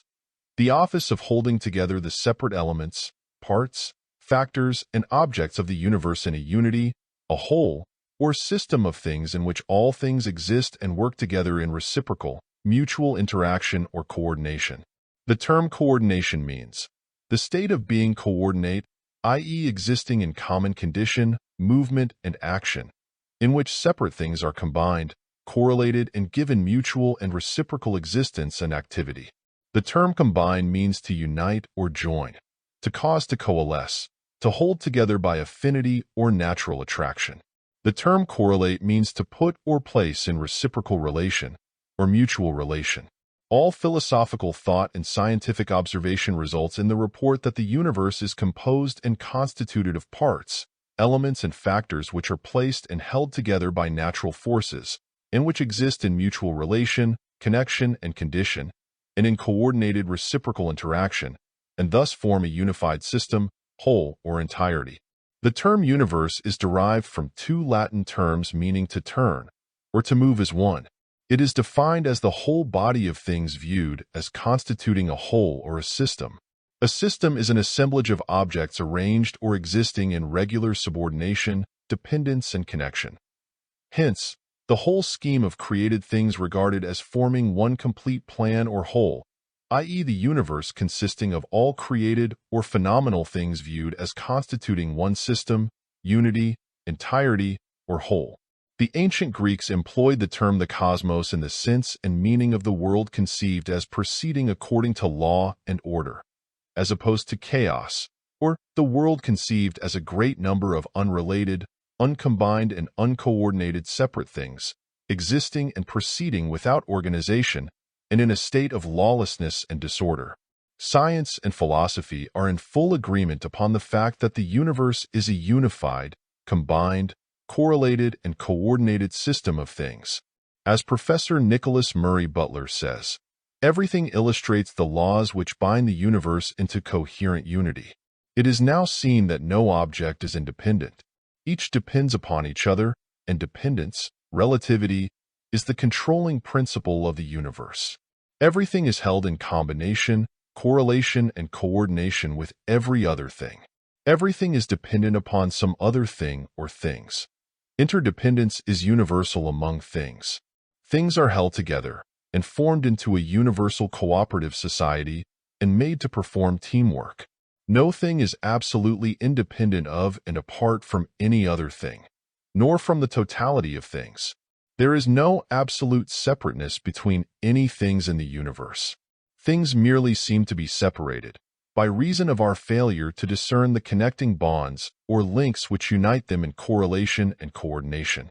Things may be separated in space, but they are held together and united by natural attractions and influences, and are as truly in practical touch with each other as are the compositive particles of the atom, the block of steel, or the human body. Likewise, things may be separated in time, but they are combined, correlated, and coordinated by the links of causation and continuity just as truly as are the successive generations of men or animals or plants, or as the self of the infant with the self of the aged man which has proceeded from the former. As an old writer once said, separation is but the working fiction of creation.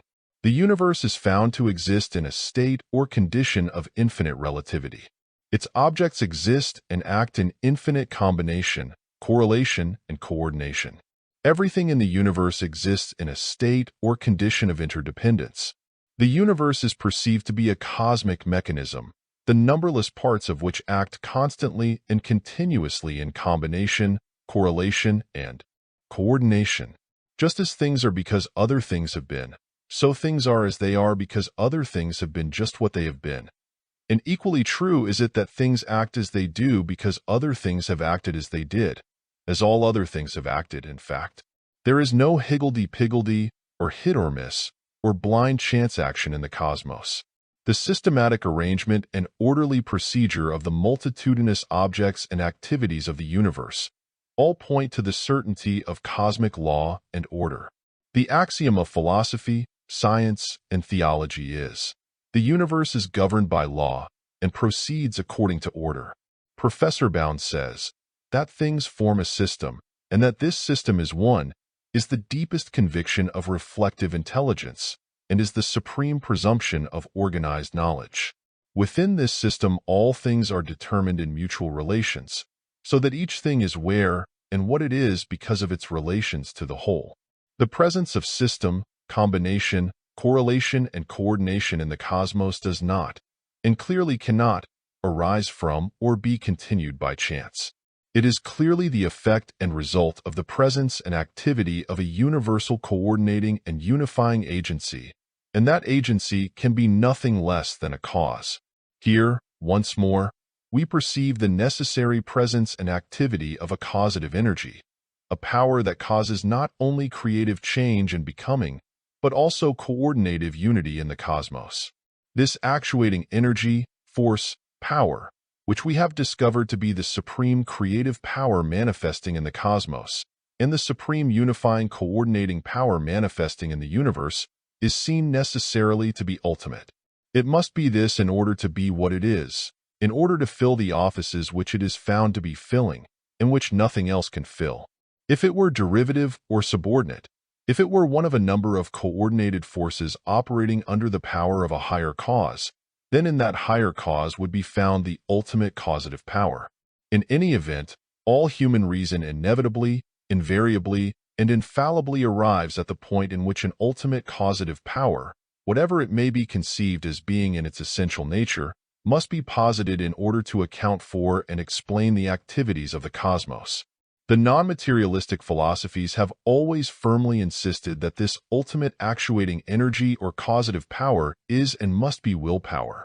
Their axiom is all power is willpower at the last analysis.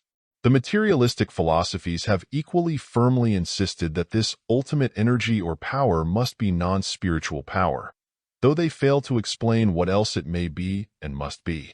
The old materialism would have us believe that energy is but an attribute, property, or quality of matter, or at least a twin aspect of reality, the other aspect being matter. The materialism that holds that energy is a reality, or an aspect of reality, insists that it may be thought of only as pure energy or pure force. It asserts also that this ultimate energy must be material energy inasmuch as it is not spiritual energy. Just what pure force is, however, no one seems able to explain. We know matter in our experience. We know mind or spirit in our experience, but we have no experience with pure force. It would appear that the idea of pure force had been dragged in by the ears in order to avoid the admission that all power is willpower. A modern writer has said that after we have summed up our stock of conceptions concerning energy, force, power, we will find that we can boil down the whole general notion until there is left merely the concept expressed by the term strength. Whatever else power, energy, force may be, or may not be, they must be regarded as being strength. The non-materialists say that this strength is will strength, life strength, spiritual strength. The materialists say that it is material strength, or pure strength, whatever the latter may be. Materialism seeks to account for and explain the world in terms of mechanical force and chemical energy, both being regarded as lifeless strength. As careful physicists have pointed out, however, the idea of universal mechanical force is a fallacy. Under it, the world would be like a wound-up clock, wound and set going by something or somewhat, whom, what, and destined to run down and come to a full stop in time. Something else is needed. Something in the way of a self-renewing energy of a spiritual, living order. Something like living will, for instance. As for chemical energy, advanced scientific thought now regards this as a form of elemental life energy, rather than as a dead mechanical force. Careful thinkers have pointed out that our ideas and concept of energy are derived from our experience of the living energy of will which we experience in ourselves.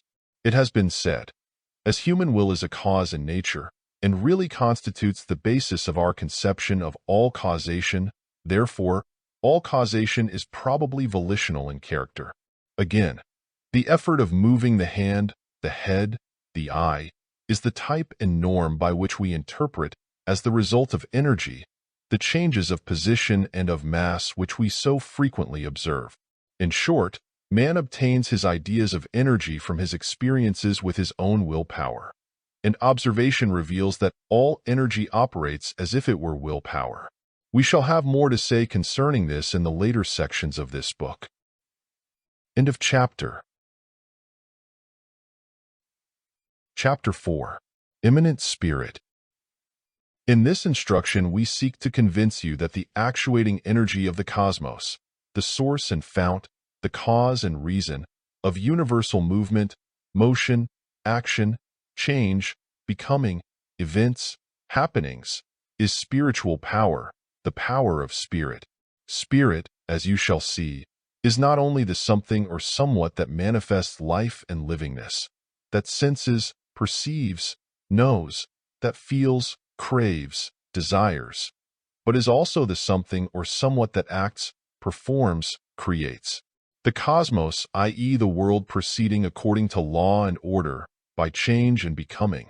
The cosmic process, in short, is explainable and understandable only under the hypothesis of spirit playing upon material substance, of spirit working upon and working up matter by the power of its will, directed by the power of its mentality, and animating the world with its breath of life. The world is material substance animated, informed, and sold by immanent spirit. The term immanent means indwelling, abiding within, remaining within, inherent, intrinsic, innate, inward, internal. The term spirit, however, is frequently not understood, still oftener misunderstood. Most persons have but a vague and hazy concept of spirit, and in many instances are found to have failed to perceive and apprehend the most essential elements of the meaning of the term and of the spirit of its concept. Let us, then, first arrive at a clear understanding and comprehension of the true meaning of the term and concept of spirit. We must do this if we are to proceed intelligently with this instruction. The definitions of the term spirit vary widely. The term is employed with several shades of meaning apparently having no relation to each other, but which, when carefully analyzed and compared, are found to have a common basis of agreement and essential nature.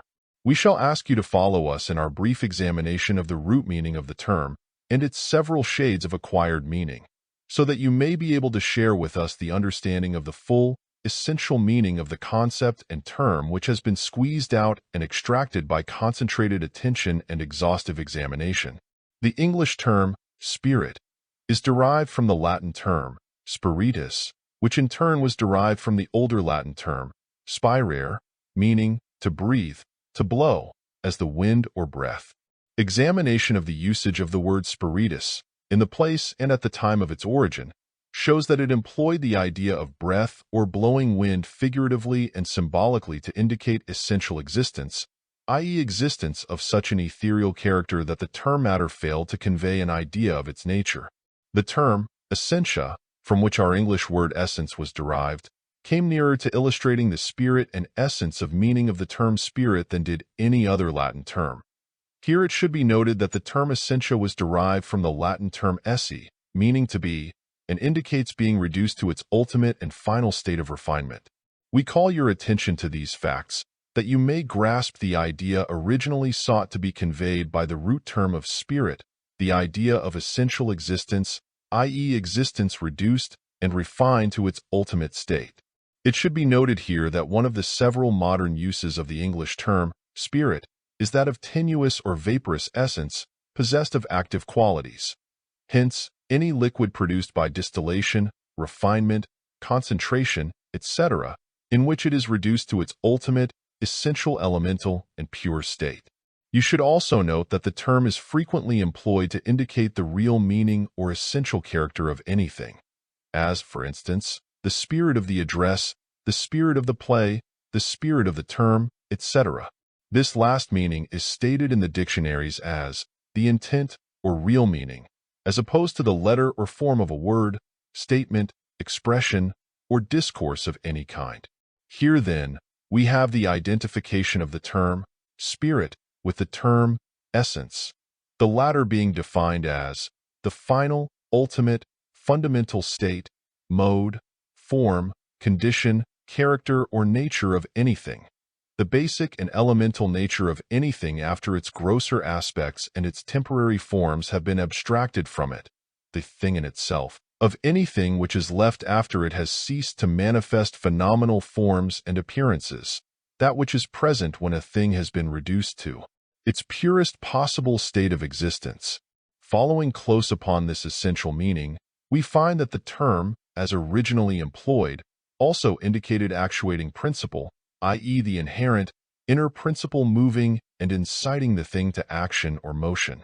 To grasp more fully this fact, compare the following definitions of the term activity and the term spirited. Activity means state or quality of being active, vigorous, agile, brisk, energetic. Spirited means energetic, full of vigor and energy, lively, quick, active, brisk. In the dictionaries, one of the meanings of the term spirit is that of energy, vivacity, activity, ardor, enthusiasm, courage, etc. Here, then, we have the idea of spirit as being active, energetic, lively, vigorous, of being, in short, the actuating energy.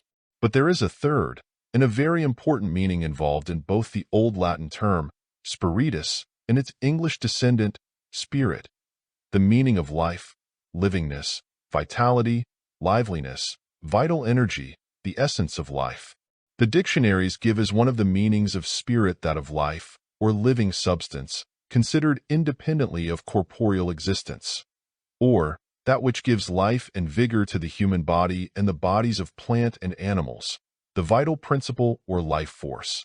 This meaning of spirit may be stated as life, in its original, elemental, pure, and essential ultimate state, mode, or condition. In that meaning of the term spirit, which is given in the dictionaries as the soul or essential entity of a living thing, conceived as either embodied or disembodied, there is combined the idea of ethereal existence and that of essential life or livingness. The term spirit, frequently used as synonymous with ghost, is simply one form of this particular meaning. It is interesting to note that the equivalents of the term spirit employed in other languages carry with them the same fundamental and essential meaning as that found in the Latin term, spiritus, and its English derivative, spirit. Such terms have as their root some term meaning breath or moving wind. They also express the respective meanings of a. Ethereal existence or quintessence of existence, b. Actuating principle or active energy, c. Life, livingness, vitality, and lively actions expressing abundant life and vitality, and d.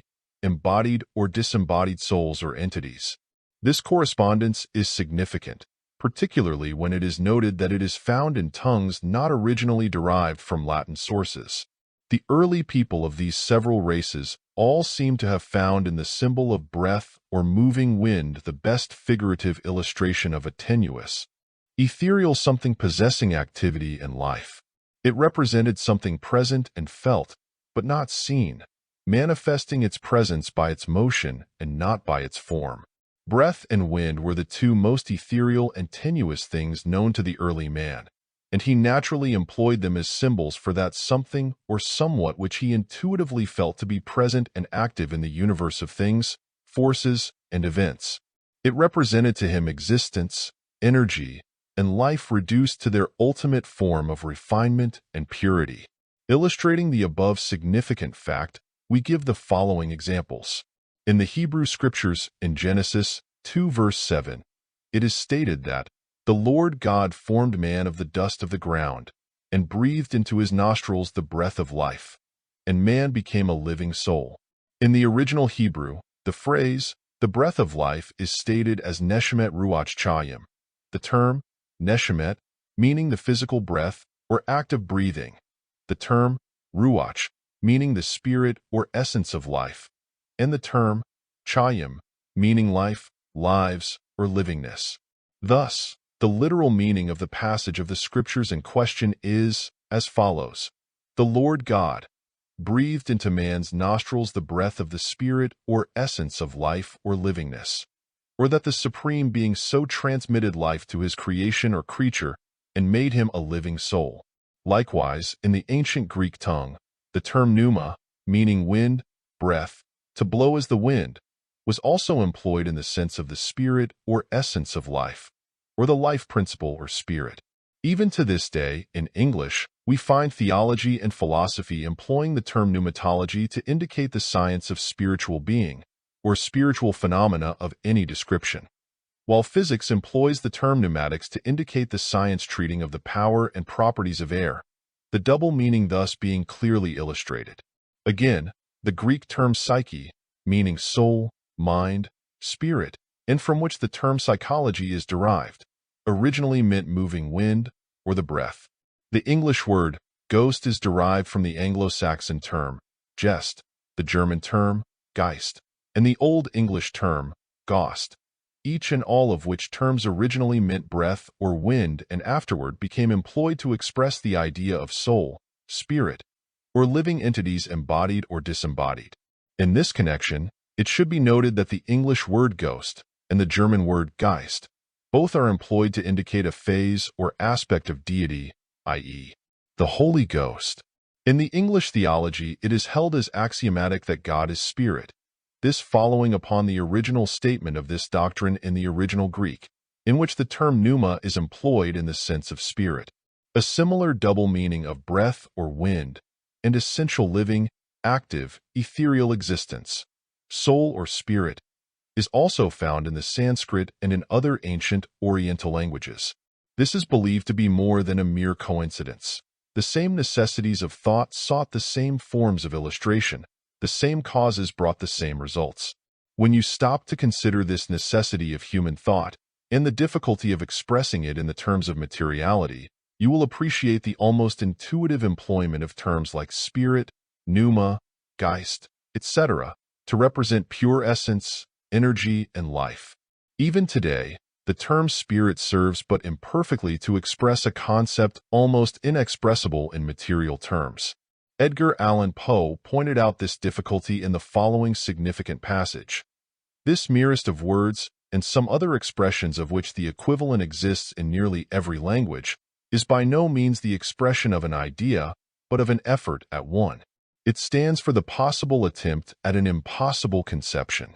Man needed a term by which to point out the direction of this effort, the cloud behind which lay, forever invisible, the object of the attempt.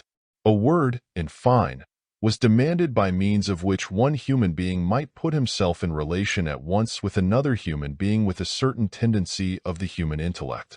Out of this arose a term, which is thus the representative but of a thought, while man knows certainly, more certainly than he can know anything else, that spirit exists and is present and active within him, yet he finds it almost impossible to define that reality in ordinary terms denoting material qualities, properties, and attributes. So many opposing qualities are found in its manifestations, properties which mutually cancel each other and thus cannot be regarded as essential attributes of the manifesting reality, that very little is left upon which the mind may seize, and which will serve as the substance of mental mastication in the processes of reasoning. Indeed, a writer has expressed the thought that spirit must be regarded as an infinite possibility, or the possibility of an infinity of manifestation and expression, rather than as entity, but he is only stating a half-truth. Spirit is true entity, i.e. real being, real essence, real existence, although it may be known only through its manifestations, except in one instance, the experience of self-consciousness. The difficulty of apprehension and comprehension of it as entity arises from the fact that, being infinite and being pure essence, therefore, being devoid of finite qualities and characteristics, and being free from the appearances of its forms of expression, it cannot be taken hold of by the intellect or imagination, because these are designed and fitted merely to cognize and to represent the forms and images of material things, and the qualities and characteristics of these. But, notwithstanding this difficulty, intellect, when properly applied and directed by intuition, is able to perceive the presence of several aspects or modes of the essential reality of spirit. Whatever else spirit may be, or may not be, it must possess these several aspects or modes of itself in order to be spirit. Without intending to limit or restrict the essential reality of spirit to the following aspects or modes of itself, we must insist that these are always perceived to be present in all of the manifestations and expressions of the presence power of spirit of which the human intellect or intuition has any knowledge or experience. These knowable and perceptible aspects or modes of spirit, to which we have just referred, are as follows: presence, manifesting essence, reality, actuality, life, manifesting sentience, conation, volition, power, manifesting strength, energy, force. You are now invited to consider in further detail the above stated several aspects or modes of spirit and their several manifestations. The presence of spirit is perceived in self-consciousness to be entity actually present and in being, and not the mere idea or thought of mind, nor a mere verbal symbol or word expressing something lacking real existence and presence. By presence is meant state of being present, i.e. existing in reality at a certain time and in a certain place. That spirit is present is evidenced by the report of self-consciousness, the inevitable, invariable and infallible report that I am present, which is implicit in every conscious thought, and which is intensely impressed upon consciousness when it is directed inward. This accompanied by the invariable and infallible report of intuition that I am spirit. Moreover, as spiritual activity is apparent, even when manifested by others in acts of the living will, and as it is axiomatic that whenever and wherever a thing acts, then and there must it be present, it follows that the actual presence of spirit must be conceded. The aspect or mode of spirit known as presence manifests in essence, reality, actuality. Let us briefly examine each of these in the above order. Essence has been defined in the course of this instruction. You are familiar with the meaning of the term and concept. You understand that it indicates the ultimate nature and pure being of the existence to which the term is applied and which the concept covers. You are now asked to realize that spirit is pure spiritual essence, the pure essence of life, mind, consciousness, will, the pure essence of everything that is not material substance or the manifestations of the latter.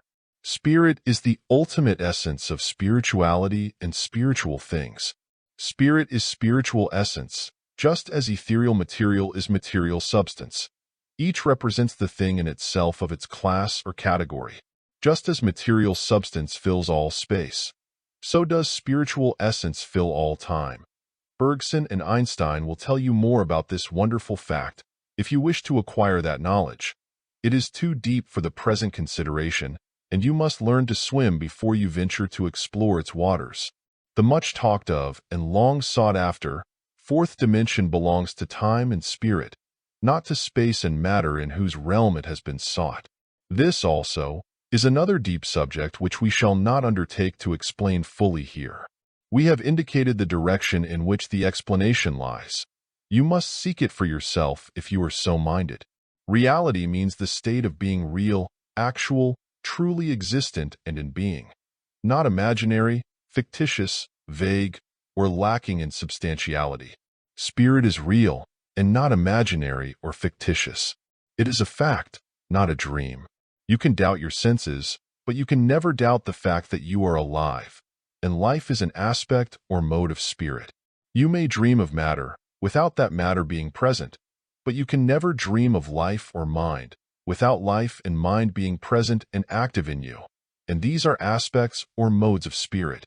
You can know matter only through living mind, but you cannot know either matter or mind through matter lacking the immanent presence of life and mind. Your consciousness that I am is the most certain, most real thing that you can know.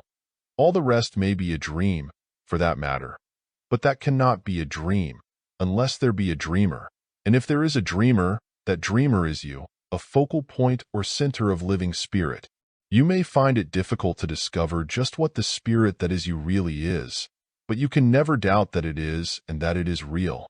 The fundamental difficulty attached to human thought on the subject of spirit is this, that it is spirit trying to contemplate itself, an attempt justly likened to the effort to turn oneself inside out. Just as the eye, while seeing everything else, is unable to see itself, so is spirit hampered in its efforts to see itself in thought. Just as the stomach digests all living substance placed in it, but never digests itself, so is spirit able to experience through the senses everything else, except itself. But it may know itself, feel itself, in the experience of self-consciousness, and it may intuit itself in the processes of intuition. Such knowing and feeling and intuiting, moreover, always bring the report, I am, and I am real. Through intuition, spirit reports inevitably, invariably, infallibly, I am I, or, when pressed closer by intellect for a more definite report, even, I am that I am. The I am I, that focal point of conscious immanent spirit which is you, reports through intellect and through intuition. I think, I feel, I act, I move of my own will and by my own power.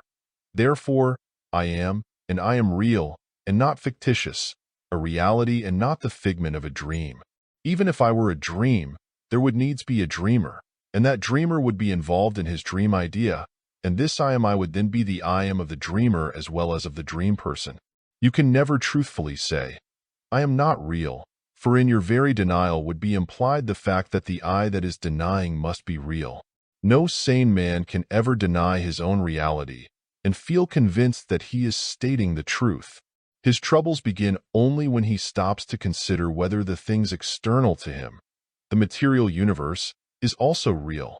If the reality of spirit be doubted or denied, then the reality of everything must be doubted or denied, for that everything is known only to spirit, and by reason of the reality of spirit.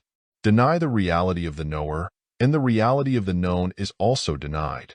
And in that case there is nothing left to know or to be known.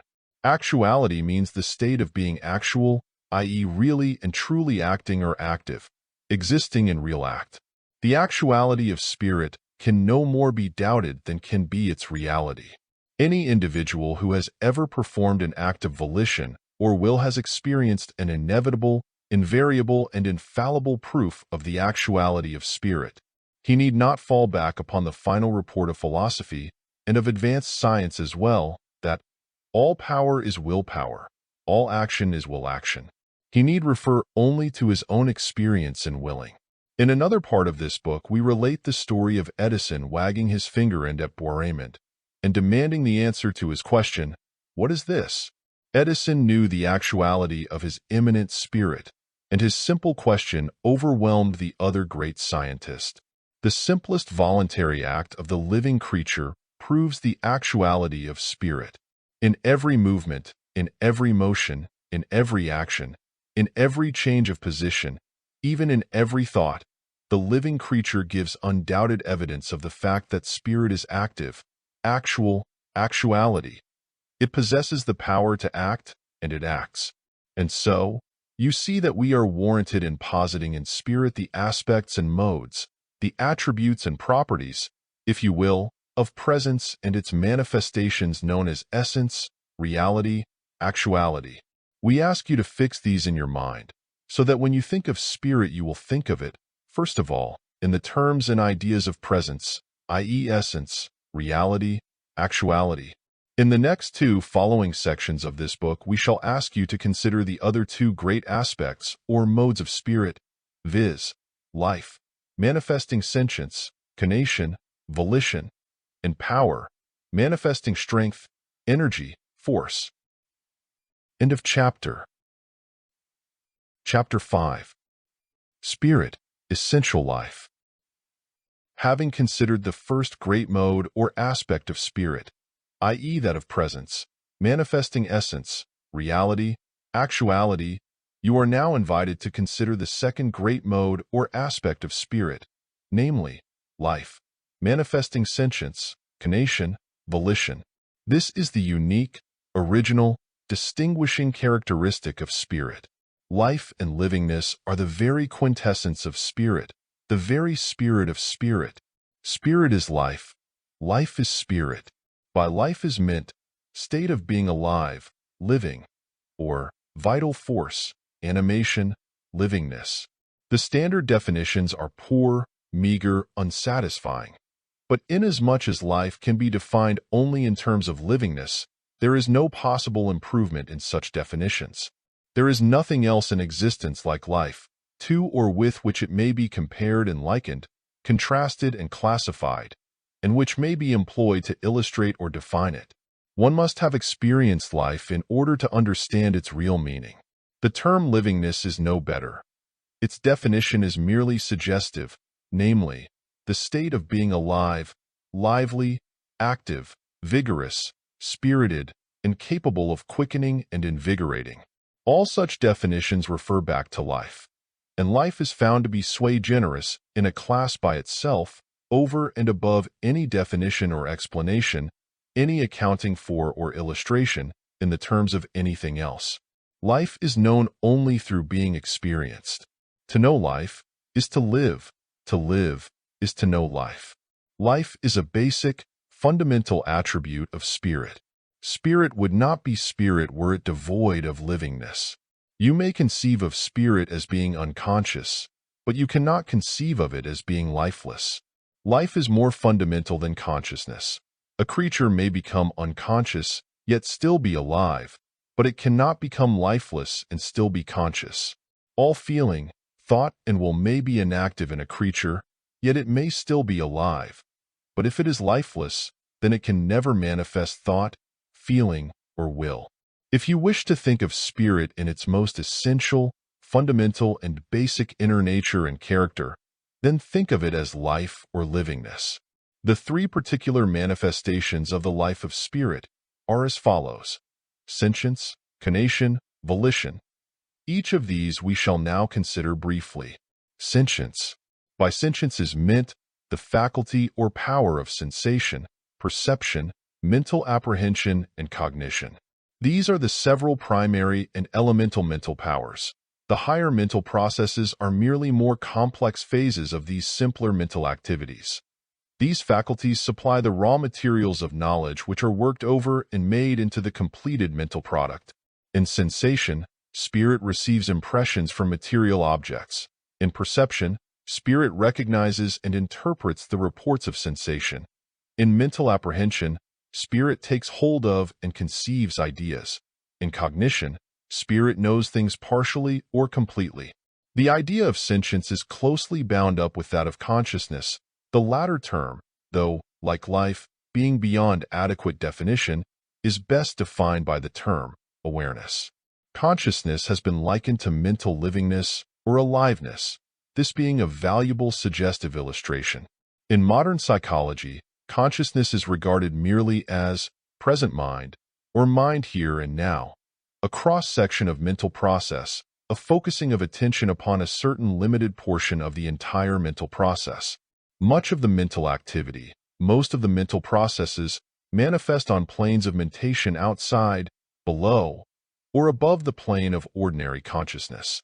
Many persons, most persons in fact, are accustomed to regard spirit as identical with mind. They find it difficult to think of spirit in any other way. But mind, in modern psychology, is regarded as process rather than as entity. As an authoritative reference work states, not only is mind, as a whole, a stream of thought and feeling.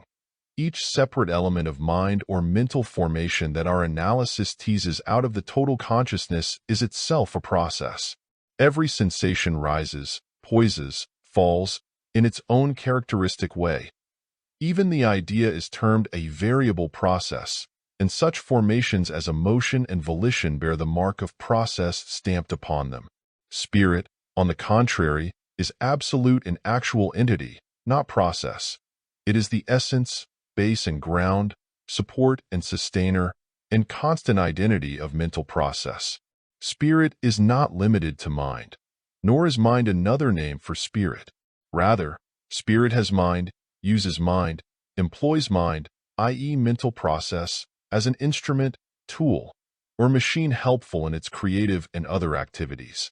Nor, at the last, is it proper to regard consciousness as identical with, or as an absolute essential and permanent state or condition of spirit. G. E. Moore, in a leading reference work upon philosophy and psychology, says, Common to all meanings of spirit is the conception of that which is conscious. Consciousness is not regarded as being spirit, but as being an attribute of it, so that spirit is conceived as something capable of existing when it is not conscious. On the other hand, there is no positive conception of what this permanent element in spirit is. It is only conceived abstractly as that, whatever it may be, which is the subject or substance of consciousness, and negatively as not identical with any known quality. But we ask you to note here that although it is possible to conceive spirit as not conscious, it is not possible to conceive it as not alive, nor as not capable of consciousness. Life is the primary attribute. Consciousness is the secondary property. But as spirit is always life, and as life always has the faculty of or capacity for sentience and consciousness, then we see that wherever and whenever spirit is present, then and there must be present the capacity for sentience and consciousness in some form, kind, manner, or degree. Conation.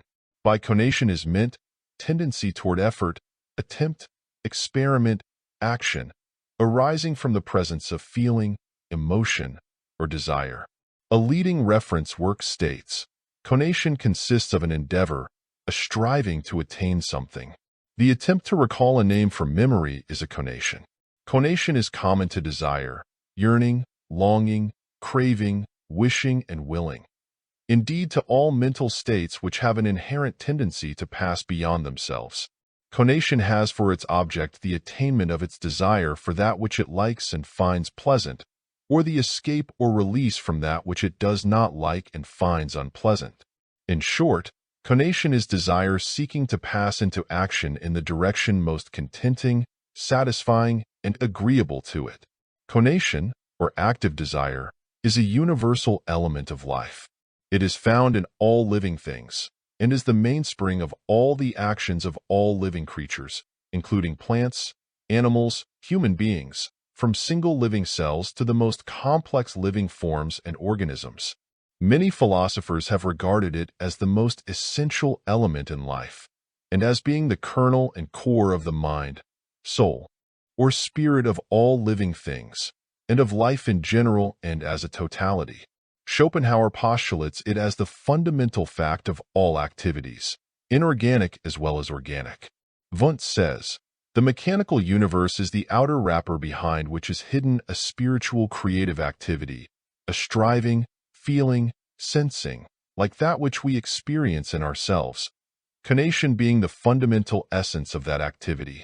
Conation is a fundamental property of life, and is more elemental than even sentience, for in the lower classes of living creatures it manifests strongly even where sentience manifests merely in its simplest forms.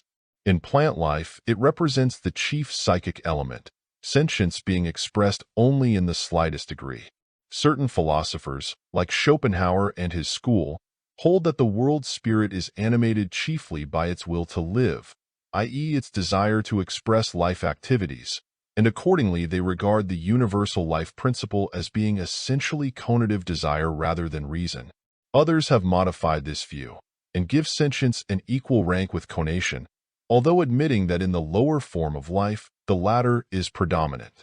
Inasmuch as conation is an essential element of life, and as life and livingness constitute a primary, fundamental essential attribute of spirit, it follows that wherever and whenever spirit is present and active, then and there also is conation present and active.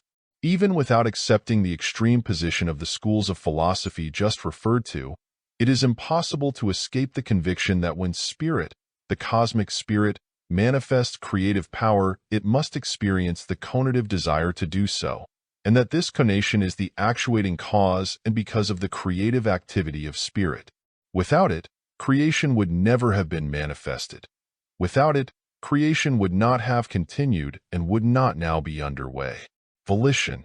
By volition is meant the act of willing, or the exercise of will, the power of willing and determining. That property of life known as volition may be stated as the power to will, or willpower. Will is the power of self-activity, self-motion, and the exercise of voluntary effort and action. Professor Halleck says of will concerns itself with action, no matter how complex the process seems. Whenever there is a mental motor element, that element is will. Our acts are the result of a peculiar, active power which we call will. From the cradle to the grave, we are never without this activity of will, in the broadest sense of the term. Whenever there is in a motion a motor element which tends to go out in action, that element is will. In some emotions, the voluntary element may be so small as to baffle detection, but the germ is there. The distinguishing characteristic of will activity is that important element of life known as spontaneity. So essentially is spontaneity bound up with life that many careful thinkers have regarded it as a touchstone by which the livingness of things may be tested and decided upon. This view expresses itself in the axiom, where spontaneity is present, their life is present. Where life is present, their spontaneity is present. The present writers accept this view and regard the axiom as self-evident truth and as setting up an infallible standard by means of which the presence of life and livingness may be decided conclusively. Spontaneity. By spontaneity is meant the state of being spontaneous, i.e. proceeding from internal impulse, energy, or natural tendency, without external force.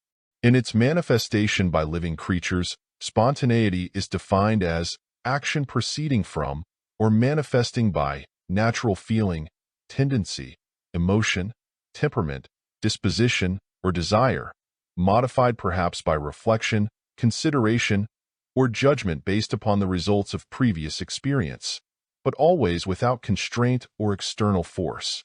Spontaneity, then, is seen to be a phase of self-activity, volition, or will, the objective phase of that of which conation and volition are the subjective phases or aspects. Every voluntary act arising from conative feeling or desire is self-activity. Self-activity is activity arising from the conative, volitional will of the individual, and not from external force, pressure, or energy. Every voluntary act or activity, mental or physical, is self-activity. All self-activity is spontaneity. The essence of conation, volition, will, self-activity, and spontaneity is the same. Each represents willpower, which is life power, which is spiritual power. An ancient Greek philosopher once said, "Will is the inherent capacity for spontaneous action or self-motion, and does not proceed from external force, though its direction may be influenced by external causes represented in the mentality." Karras says, "By spontaneity is to be understood that kind of activity which springs from the nature of the thing or being which is active. A motion that is caused by pressure or push is not spontaneous, but a motion, the motive power of which resides in the moving object, is spontaneous. In the character of a thing lies the source of its spontaneous action." Webster's Collegiate Dictionary gives 3 terms, i.e. voluntary, uncompelled, and willing, as synonyms for the term spontaneous, adding, "What is voluntary is the result of a volition or act of choice. It therefore implies some degree of consideration, and may be the result of mere reason without excited feeling. What is spontaneous springs wholly from feeling, or a sudden impulse which admits of no reflection. This distinction is properly made, and is worthy of respect. It should be noted, however, that while some volitions proceed without excited feeling, there is always at least some degree of feeling and desire present, else there could and would be no motive for conative and voluntary action. As we have said, many careful thinkers hold that spontaneity or self-activity is the invariable characteristic of life. In this view, anything and everything that manifests the property of spontaneity must be alive and living. The presence of spontaneity in things usually considered non-living is held to indicate livingness. As spontaneity is found to be present even in the atoms and chemical elements, it is held by these thinkers that they manifest livingness, and that the universe is alive in its every part and as a whole. As life is an attribute of spirit, in this view, it would follow that the universe is animated and inspired by spirit. It was formerly a favorite objection urged by materialism that, if spirit is the origin and source of all things, then spirit, i.e., life, mind, and will, should be found, in at least some degree or form, in everything. The answer of the modern spiritual philosophy is, everything does manifest life, mind and will, i.e. spirit, in some degree or form. The ancient sages always intuitively believed and taught this truth, but it remained for modern physical science to demonstrate it by observation and experiment.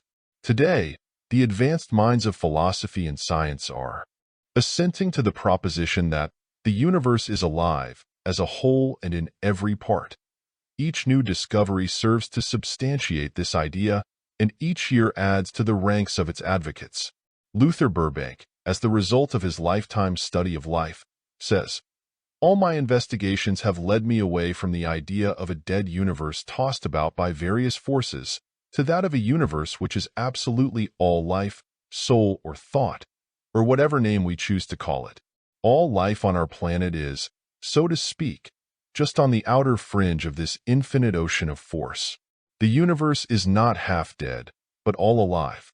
Haeckel, the eminent scientist-philosopher, says, "I regard all matter as ensouled, that is to say, as endowed with feeling, pleasure, and pain, and with motion, or better, the power of motion.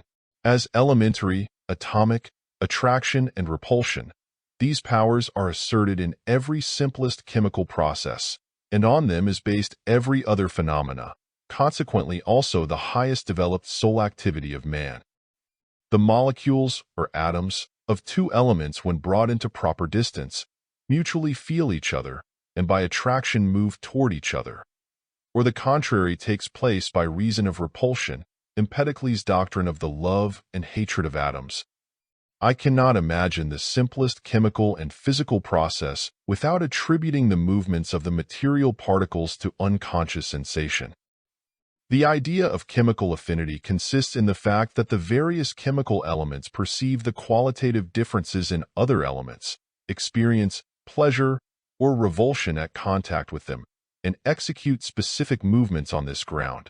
Haeckel also quotes approvingly the statement of Nägeli, another scientist, who said, "If the molecules possess something that is related, however distantly, to sensation, it must be comfortable to be able to follow their attractions and repulsions, uncomfortable when they are forced to do otherwise." Flammarion says, "Mind gleams in every atom. There is mind in everything, not only in human and animal life, but in plants, in minerals, in space." Cope says, "The basis of life and mind lies back of the atoms, and may be found in the universal ether." Hemstreet says, "Mind in the ether is no more unnatural than is mind in flesh and blood." Saleeby says, "Life is potential in matter. Life energy is not a thing unique and created at a particular time in the past. If life is potential in matter, it is 1,000 times more evident that mind is potential in life. The evolutionist is impelled to believe that mind is potential in matter. The microscopic cell, a minute speck of matter that is to become man, has in it the promise and germ of mind. May we not then draw the inference that the elements of mind are present in those chemical elements, carbon, oxygen, hydrogen, nitrogen, sulfur, phosphorus, sodium, potassium, chlorine, that are found in the cell? Not only must we do so, but we must go further, since we know that each of these elements and every other is built up out of the one invariable unit, the electron, and we must therefore assert that mind is potential in the unit of matter, the electron itself." Karras says, "I am willing to concede to Professor Haeckel that all nature is alive. Indeed, I have most emphatically insisted that there is a spontaneity pervading all nature." The term life is used here in a broader sense than ordinarily. It here means spontaneity or self-motion, while in its common significance, it is restricted to the spontaneous actions of organized beings, i.e. of plants and animals. I propose what might best be called panbiotism, briefly set forth in the maxim, "Everything is fraught with life. It contains life. It has the ability to live." We have not the space here to describe in detail the experiments and observations that have brought science to this conclusion, to the conclusion that there is life in everything. Everything is alive, interesting and instructive though such description would be. In fact, we can refer but briefly even to the general results. Reference to the records of modern physics and biology will serve to substantiate our claims. Of life in even the simplest animal forms, we need not speak. Science has demonstrated beyond question the presence of life and elemental mind in plant life, even in its simplest forms. Crystals are now regarded as quasi-living forms, just a little lower in the scale than plants. Some scientists have even ascribed elemental sex to them. In this connection, it is interesting to compare ordinary crystals with the lowly life forms known as the diatoms, or living crystals, or living geometrical forms, as they have been called. Also, to note how closely the crystals of frost and ice resemble the forms of leaves, branches, foliage, etc., to examine the garden of frost flowers formed on the pane of glass in winter time. Experiments have produced an orchid-like crystal flower from a disk of saltpeter subjected to polarized light. The celebrated Bose experiments prove conclusively that inorganic substances may be weakened, made ill, and even killed by pressure or electric currents, the process of dying registering itself unmistakably through the delicate mechanism employed. Moreover, metals and machinery made of metals suffer from fatigue and are benefited by rest. Tuning forks and razor blades are a familiar example of this fact. Every machinist knows that there is something in it. Metals may be poisoned by certain chemicals and actually killed in some cases. There is a window glass disease known to science. It is contagious and spreads from one pane to another under certain conditions. Instances illustrating this general fact of the livingness of inorganic things might be multiplied indefinitely. The list is being added to every year as the result of new experiments. Life, mind-will, consciousness, desire, volition, spontaneity, self, activity, conative energy. These are discovered to be in existence throughout all nature. You know them directly through your own experience. By scientific observation, you perceive them indirectly as manifest in all other things. They are beyond chemical analysis or physical dissection. They are revealed neither by the test tube nor by the retort. The scalpel does not reveal their presence. The microscope does not make them visible. The finest scales of the physicist does not record their weight, though certain delicate instruments have been invented which register the physical effects manifested by them. They cannot be produced synthetically by combinations, correlations, or coordinations of chemical elements. Neither can mechanical power account for or explain them, much less produce them. Biology reports that all life proceeds from life. Livingness has never been known to proceed from non-livingness. Life, at the last, is perceived to be ultimate and universal. Livingness is seen to be a manifestation of an infinite life principle, and that principle is discovered to be spirit and nothing else. Honest thought and logical reasoning make an invariable, inevitable, and infallible report to this effect. Had there ever been a time in which life was not present, then there would be no livingness today. Life being present today is evidence that life has always been present in some form, phase, or condition. Philosophical thought finds the only thinkable source or origin of life in the ultimate principle of spirit.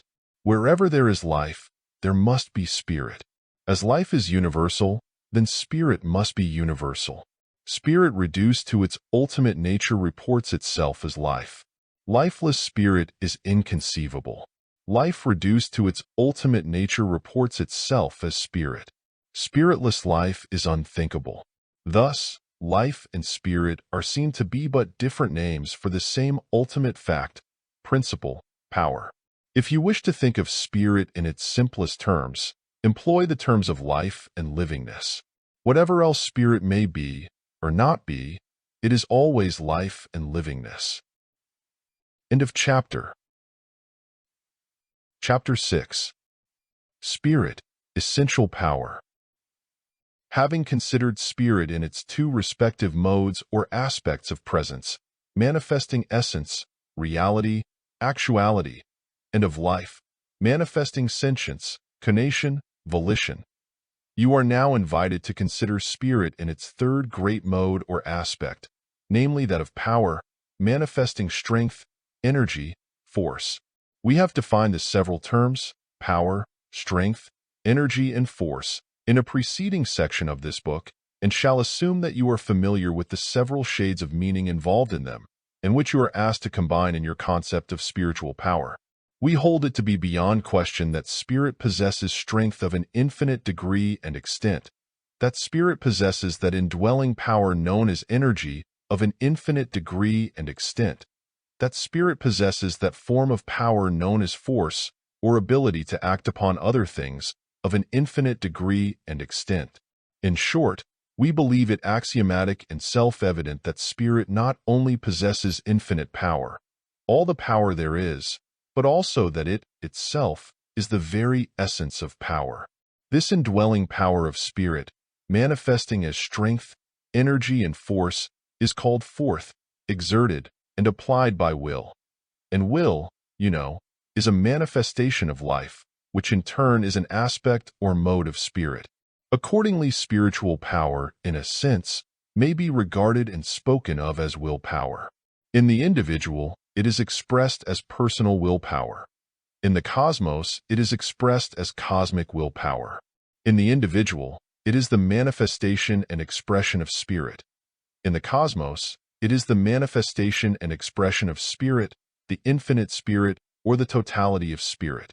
Hereafter, when we use the term spirit in capital letters, we seek to indicate spirit, the infinite spiritual principle, which is the totality of spirit, the spirit of the cosmos, the world spirit, the universal spirit, as man has been pleased to style it.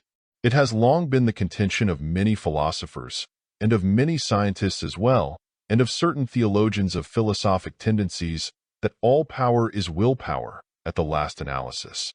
Many have interpreted Herbert Spencer's infinite and eternal energy as essentially infinite willpower, or at least as acting like willpower. Wherever power is included or referred to in the spiritual philosophy, it means willpower of some kind, form, phase, or degree. Professor Nicholas Murray Butler says, "A mighty group of modern scientists believe that matter itself, in its ultimate state, may be analyzed into energy, which again is explainable only as will. Philosophy interprets in terms of will, the name for the only energy that consciousness knows directly, the energy which so abundantly manifests itself on every hand, in nature and in history. The dominant tendency in philosophy, powerfully supported by the results of scientific knowing, is that which sees totality as energy which is will." Professor Fleming says, "In its ultimate essence, energy may be incomprehensible to us except as an exhibition of the direct operation of that which we call mind and will." Professor George Trumbull Ladd says, "The modern man of science, in his use of the principle of causation, ascribes the event to the action and reaction of various forms of energy. But where does he get his conception of energy? Where his warrant for applying the conception to the behavior of physical things? As those most skillful in psychological analysis are pretty nearly unanimous in holding, the conception comes from his experience with himself as will. His acts of will are often, if not customarily, accompanied with the feeling of effort, and they are followed by important changes in his own bodily organism and in the things which environ him, so far as they are in suitable relations with that organism. Things, so far as they are separate and individual, are endowed by modern science with wills of their own. So far as they influence one another, they are recognized as having a certain regard for each other's wills. So far as they constitute one great system, a universe of things, they are esteemed as being under the control of one will." Other writers and teachers have pointed out the fact that science, under the hypothesis of materialism, is utterly unable to explain and account for the perpetual motion manifested in the cosmos. They hold that under such hypothesis it would follow that the cosmos, at some point in eternity, would come to a standstill, a dead center, a state of being run down like a clock. Likewise, they hold that under that hypothesis it could never have been wound up or set a-going. Here theology scores a possible point, with its offer to supply the hand that wound it up and the finger that set it a-going. But philosophy and science have another explanation, namely, that of the operation of an infinite willpower, an infinite self-activity, which is inexhaustible and self-renewing, and which is capable of changing the direction of its activity under the influence of the living consciousness with which it is associated. Such a cosmic self-activity or willpower could unwind as well as wind up. It could set a going, keep a going, and change the direction of the going, at will, by its own living willpower. The material energy, or pure force of the new materialism, is admittedly a non-living blind force. Just as the old materialism was wont to regard the universe of things as the fortuitous concourse of atoms, fortuitous meaning happening by chance, incidental, accidental. Concourse meaning a coming together or gathering or meeting. So this non-living blind force must be regarded as a fortuitous process or happening. In either case, the element of chance is involved in the conception. This, notwithstanding that nothing in science is more firmly asserted than that everything proceeds according to law and order, there is no such thing as blind chance. The non-spiritual power conception fails utterly to explain or account for the combining, correlating, coordinating agency discovered to be ever-present and ever-active in nature.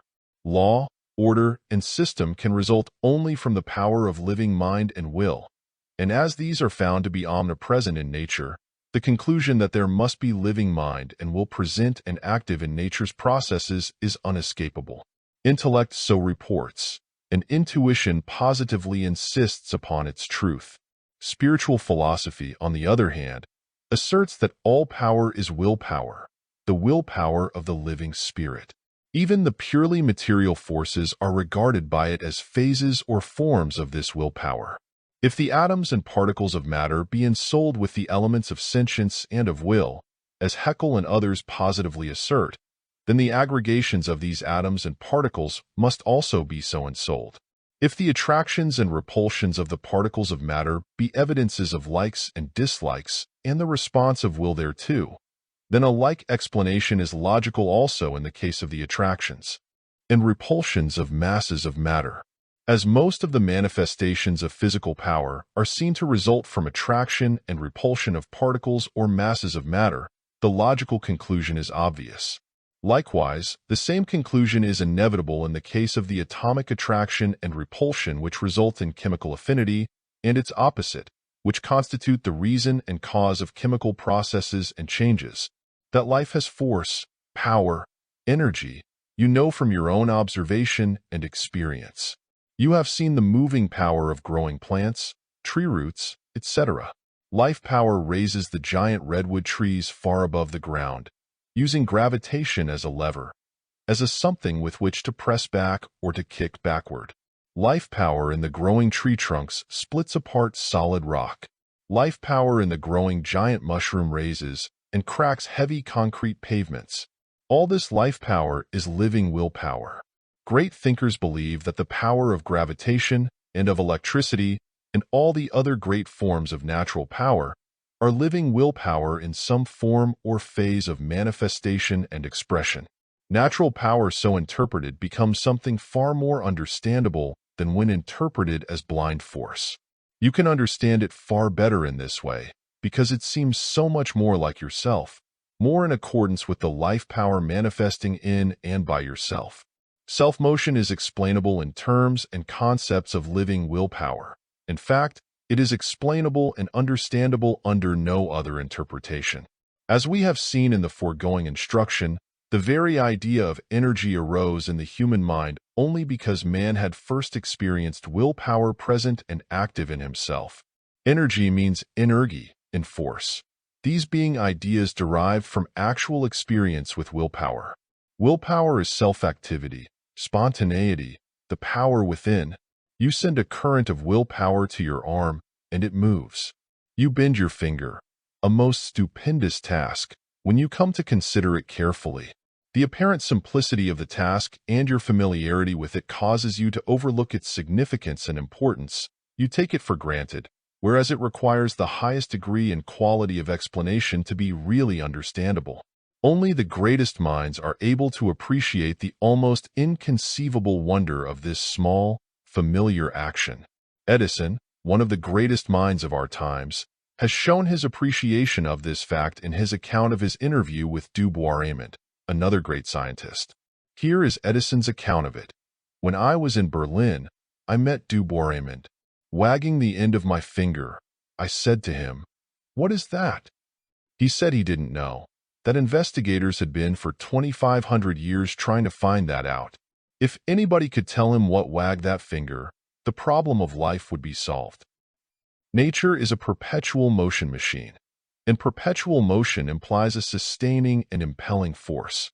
Nicholas Murray Butler also holds that the perpetual motion of nature is accountable and explainable only under the hypothesis of a cosmic living willpower.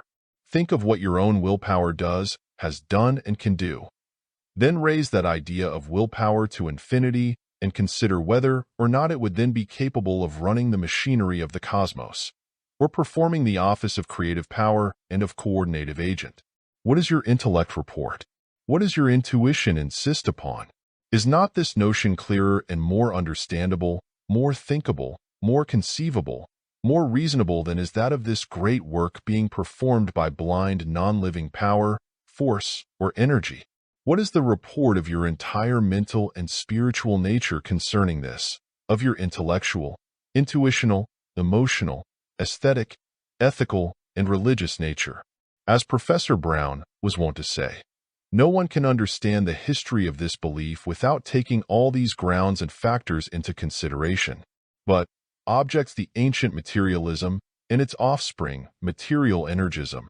How can we conceive of spirit as creating material forms, building up hard rock and crystals, hard metals and solid substances, solid, firm, hard matter?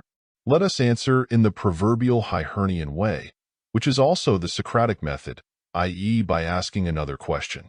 Let us ask the materialist or the material energist, how does your pure force or material energy create this solid, firm, hard matter? They answer, by creating vortex rings or centers of disturbance in the ether or ultimate state of matter. Force or energy work up these into more solid forms, states and conditions of matter, into electrons, into atoms, into molecules, into masses, into radiant matter, into gases, into fluids, into solids, the difference between which states is merely a matter of degree of vibration and of the relative distances between particles. The hard block of steel is but congealed gas, or even but worked up electrons or etheric vortex rings, or centers of disturbance. This is how pure force or material energy creates solid, firm, hard matter. We answer, well, then, in order to simplify the explanation, let us assume that pure spiritual energy, force or power, in its aspect of the infinite willpower of spirit, proceeds just as you claim that pure force or material energy does. Let us assume that this infinite willpower begins its work by creating vortex rings or centers of disturbance in the etheric substance which we assume to be the ultimate state of material substance, then proceeding to work up these into electrons, atoms, molecules, masses, into radiant matter, gases, fluids, solids, by means of vibration and mutual and reciprocal attraction and repulsion. Don't you think that our infinite living willpower is quite as capable of performing this work in just this way as is your non-living energy and blind force?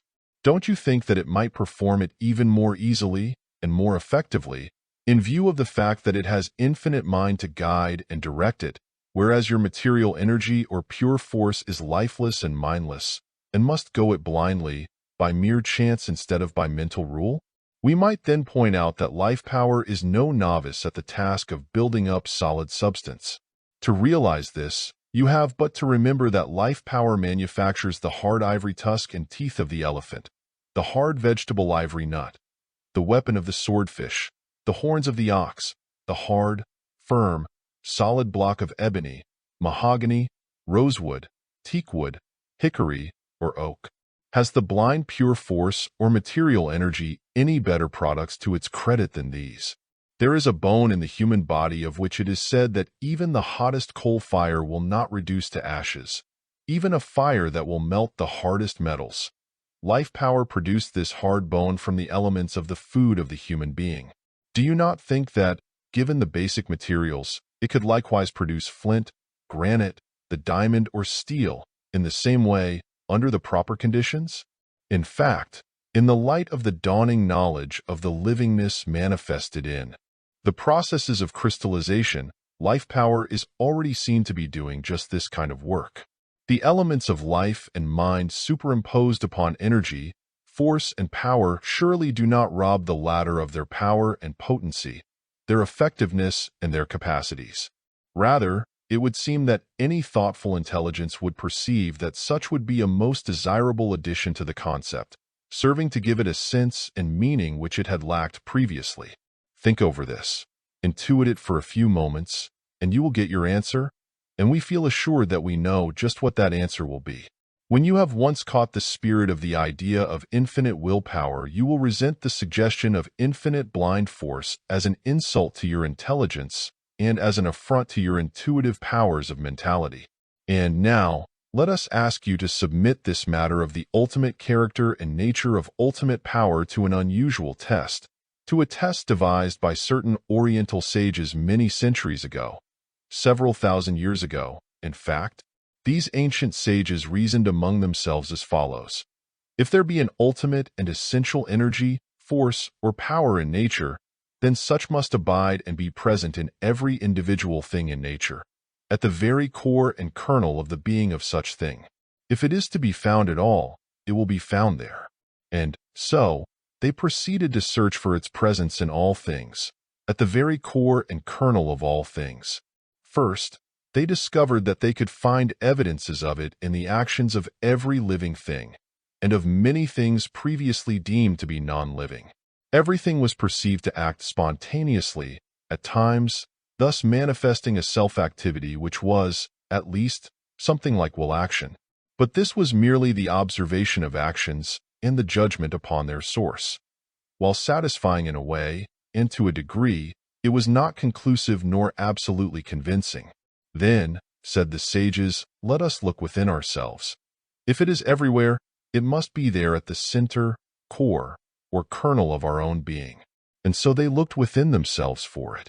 And lo, at the center, core, and kernel of the soul of each of themselves was found a something or somewhat which was possessed of the power of self-activity, self-motion, spontaneity. This was what they called willpower. When they questioned this abiding power, they found that it was living and conscious.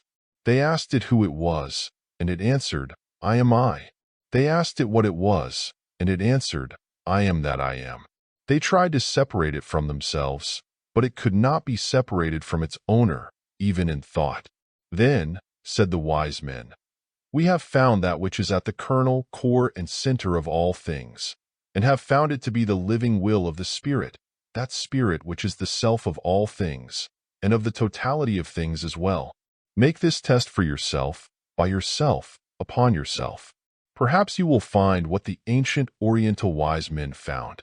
In fact, we are sure that you will do so. And having found this, you will have found a great secret of nature, of life, of being, of power. End of chapter. Chapter 7. Creator and Creation. In this instruction, it is held that the cosmos is continuously undergoing the process of creative evolution, or progressive creation, a process without beginning, without interruption, without ending.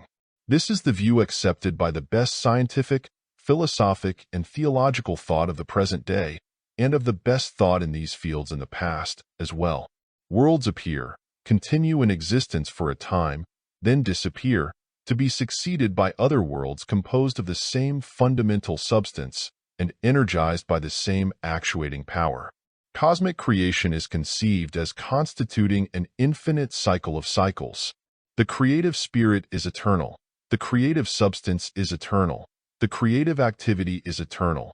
This is the report of the best thought of all times, all lands, all peoples. Creation, the process of creation, results from the action and reaction, the coordination and correlation of the positive creative principle, i.e. creative spirit, and the negative creative principle, i.e. creative material substance. Positive spirit plays upon negative matter, energizing it and stirring it into activity, working upon it and working it up into forms and conditions more and still more complex and intricate, through the creative process of change and becoming. Creation has its minor and major cycles, its tides, its ebb and flow, but the creative process as a whole is held to be continuous, constant, uninterrupted, endless, co-equal in eternity with the positive and negative principles which manifest it. But you may ask us, where is God to be found in creation? Has he no place in the creative process? In answering this question, we are mindful of our promise not to invade the field of theology any more than is actually necessary. Theology is the science of God and of religion, which treats of the existence, character, attributes, and works of God. Therefore, we prefer that you obtain your theology from the authorized sources and founts. We feel that there is nothing in the present instruction, however, to conflict with any sound, rational theological view. On the contrary, we believe that in this instruction such views will find an earnest and staunch support. This instruction is not designed, nor is it desired, to supplant theology or your own particular theological views. We see no difficulty in the reconciliation of our own teachings with those which you have received from the authorized theological founts. But, nevertheless, we feel that we would be leaving something unsaid were we to neglect to point out to you certain important implications of our teaching, although in doing so we may seem to be invading the realm of theological thought, at least to the extent of setting our foot over the borderline. Accordingly, we shall ask you to consider the following logical deductions from the premises previously set forth in the present instruction. First, we ask you to remember that all theological teachings inform you that God is spirit. If this be so, and you cannot conceive that God is matter, then God must be found in spirit, if he is to be found at all by you. But where should he be looked for in spirit? Let us answer you in the Hibernian or Socratic fashion by asking you the question: where are you, yourself, found in that real essence of your being which you know to be spirit? You must answer, at the very center, core, or kernel of my spiritual being. Then we ask you, what is this self-report that it is? When you ask it the question, comes your answer. It says first of all I, then it says I am, then it says I am I, and when pressed for its final answer, it says I am that I am, and I understand that by that it means pure spirit. Then we ask, once more, what has the God you believe in answered when asked who and what he was? You answer, he said merely, I am that I am. Then we say to you, you, yourself, have answered the question that you had asked of us, namely the question, where is God to be found? Has he no place in the cosmos? He has a place in the cosmos, and you have found that place. That place is at the very center, core, or kernel of spirit. Your spirit is the microcosm. Spirit is the macrocosm. Remember the ancient Hermetic axiom, as above, so below, as within, so without, as the great, so the small. God, by whatever name he may be called, or even when he is given no name, is the I am, the self of spirit, and he says all that he can possibly say concerning his nature when he announces, I am that I am. If, in spite of our desire to keep out of the field of theology, you still insist upon another answer, the answer to the question, is God personal or impersonal spirit? We feel justified in answering, if by impersonal, you mean a being infinitely transcending the limitations of finite personal existence as we know it, then we must say that, in our opinion, God is impersonal. But if by personal you mean a being possessed of the attribute of self-consciousness, and capable of the consciousness of I am I, or I am that I am, then, in our opinion, such a being properly may be regarded as personal. Further than this, we shall not go in our statements concerning theology.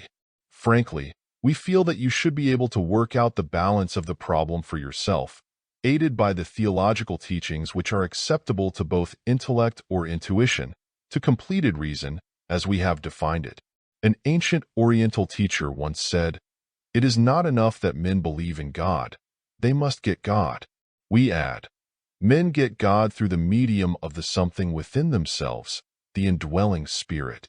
If God is the essential entity of spirit, and if the spirit within you is a focal point or center of expression of spirit, then God must be within your spirit just as he is within the spirit of the universe. And if he is there, within your spirit, surely you should be able to find him and to get God, as the old sage said. We can but point the way, you must travel the road. Spirit, and that which is the self of spirit, is not only infinity of being, in existence everywhere, but is also the indwelling spirit which abides within yourself, and which is the ultimate reality or real self of your individuality. In your contemplation of the infinity of outside existence, do not ignore the something within yourself. All is in the all, and the all is in all.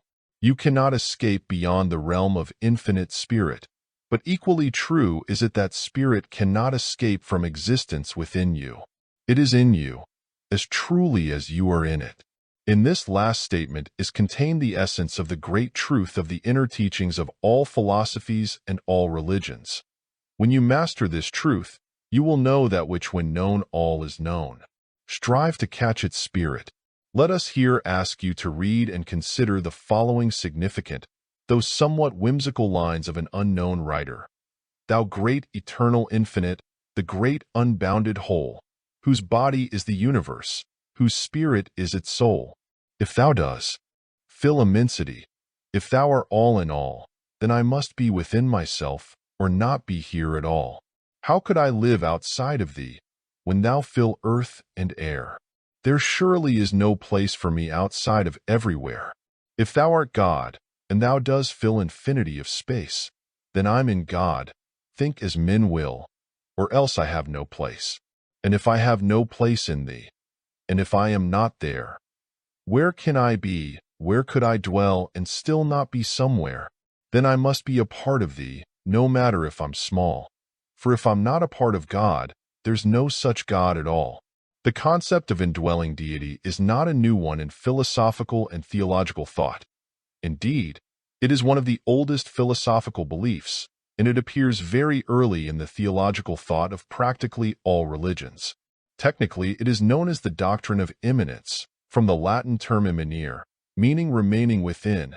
The Encyclopaedia Britannica, 11th edition, in its article upon immanence says, immanence, in philosophy and theology, is a term applied, in contradistinction to transcendence, to the fact or condition of being entirely within something.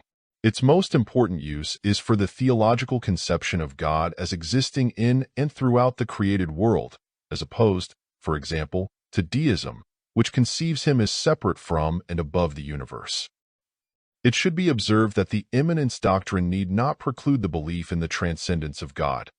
Thus, God may be regarded as above the world, transcendent, and at the same time as present in and pervading it, immanent.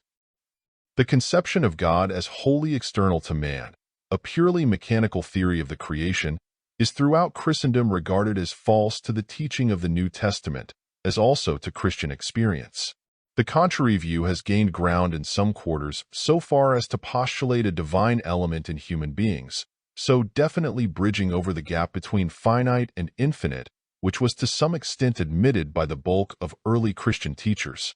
The development of the immanence theory of God has coincided with the deeper recognition of the essentially spiritual nature of deity as contrasted with the older semi-pagan conception, found very largely in the Old Testament, of God as primarily a mighty ruler, obedience to whom is comparable with that of a subject to an absolute monarch. Modern philosophical, theological, and metaphysical thought has inclined strongly toward the general doctrine of immanence, and the influence of this general idea is manifest in practically all recent discussion and writing upon the subject. Professor William James expresses this fact in the following statement contained in one of his works. Those of us who are sexagenarians have witnessed in our own persons one of those gradual mutations of intellectual climate due to innumerable influences that make the thought of a past generation seem as foreign to its successor as if it were the expression of a different race of men. The theological machinery that spoke so livingly to our ancestors, with its finite age of the world, its creation out of nothing, its judicial morality and eschatology, its relish for rewards and punishments, its treatment of God as an external contriver, an intelligent and moral governor, sounds as odd to most of us as if it were some outlandish, savage religion. Our contemporary mind having once for all grasped the possibility of a more intimate Weltanschauung, the only opinion quite worthy of arresting our attention will fall within the general scope of what may roughly be called the pantheistic field of vision, the vision of God as the indwelling divine rather than the external creator, and of human life as part and parcel of that deep reality. Several years ago, a writer in one of the leading magazines presented a series of articles in which he set forth that which his investigations had revealed to be the dominant principles of the philosophical and theological teaching of our great universities. The following passage is quoted from one of the articles of the series. It correctly represents the modern tendency of thought along these lines. Now that man has discovered that there resides in his nature a spirit or energy that is divine, the colleges say that he can summon it to work his will. The potency and future operation of this spiritual force no man can compute. Science has found a way through psychology to God. The opportunities for the race, through invoking in the human consciousness the brooding spirit that fills all space, are absolutely infinite. Science, therefore, is demonstrating along new lines, or at least is claiming to demonstrate, that man is God made manifest. And modern philosophy, as set forth in American universities, holds this incarnation not as a fanciful and merely beautiful ideal, but as a working and understandable principle in the soul of humanity. The professors, therefore, who are digging what they believe to be the graves for dead dogmas, stand as exponents of the teaching that man is the embodiment and conscious expression of the force that guides all life and holds all matter in its course. Man has begun the cycle of that triumphal daring prophesied by ancient seers, and which appealed so potently to the imagination of Poe. Not merely in religious rhetoric, but in reality, the schoolmen say, is man the avatar of God? In this connection, we also ask you to consider the following excerpts from the remarkable lecture on the religion of the future, delivered a few years ago by Professor Charles W. Eliot, former president of Harvard University, before the Harvard Summer School of Theology. The new thought of God will be its most characteristic element.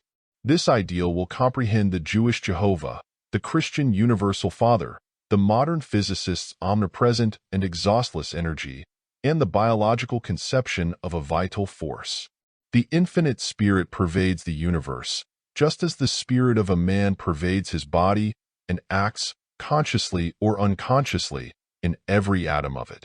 The 20th century will accept literally and implicitly St. Paul's statement, "In him we live and move and have our being, and God is that vital atmosphere, or incessant inspiration." The new religion is therefore thoroughly monotheistic, its God being the one infinite force. But this one God is not withdrawn or removed, but indwelling and especially dwelling in every living creature. The scientific doctrine is that there is one omnipresent, eternal energy, informing and inspiring the whole creation at every instant of time, and throughout the infinite spaces. The doctrine of God's immanence is inconsistent with the conception that he set the universe a-going, and then withdrew, leaving the universe to be operated under physical laws, which were his vice-regents or substitutes. If God is thoroughly immanent in the entire creation, there can be no secondary causes in either the material or the spiritual universe. The contemplation of the concept of the indwelling spirit, the immanence of divinity, tends to bring the individual into the feeling and consciousness of his underlying unity with the ultimate source of being. He then realizes in his own consciousness the fact that, as the poet has expressed it, the all is one and all are part, but not apart as they seem to be. And the blood of life has a single heart, pulsing through God and Claude and me. In the spirit of this new conception of the relation between the infinite spirit and the individual spirit, we ask you to consider carefully the following wonderful statement of Professor Josiah Royce of Harvard, that eminent philosopher and teacher of philosophical truth.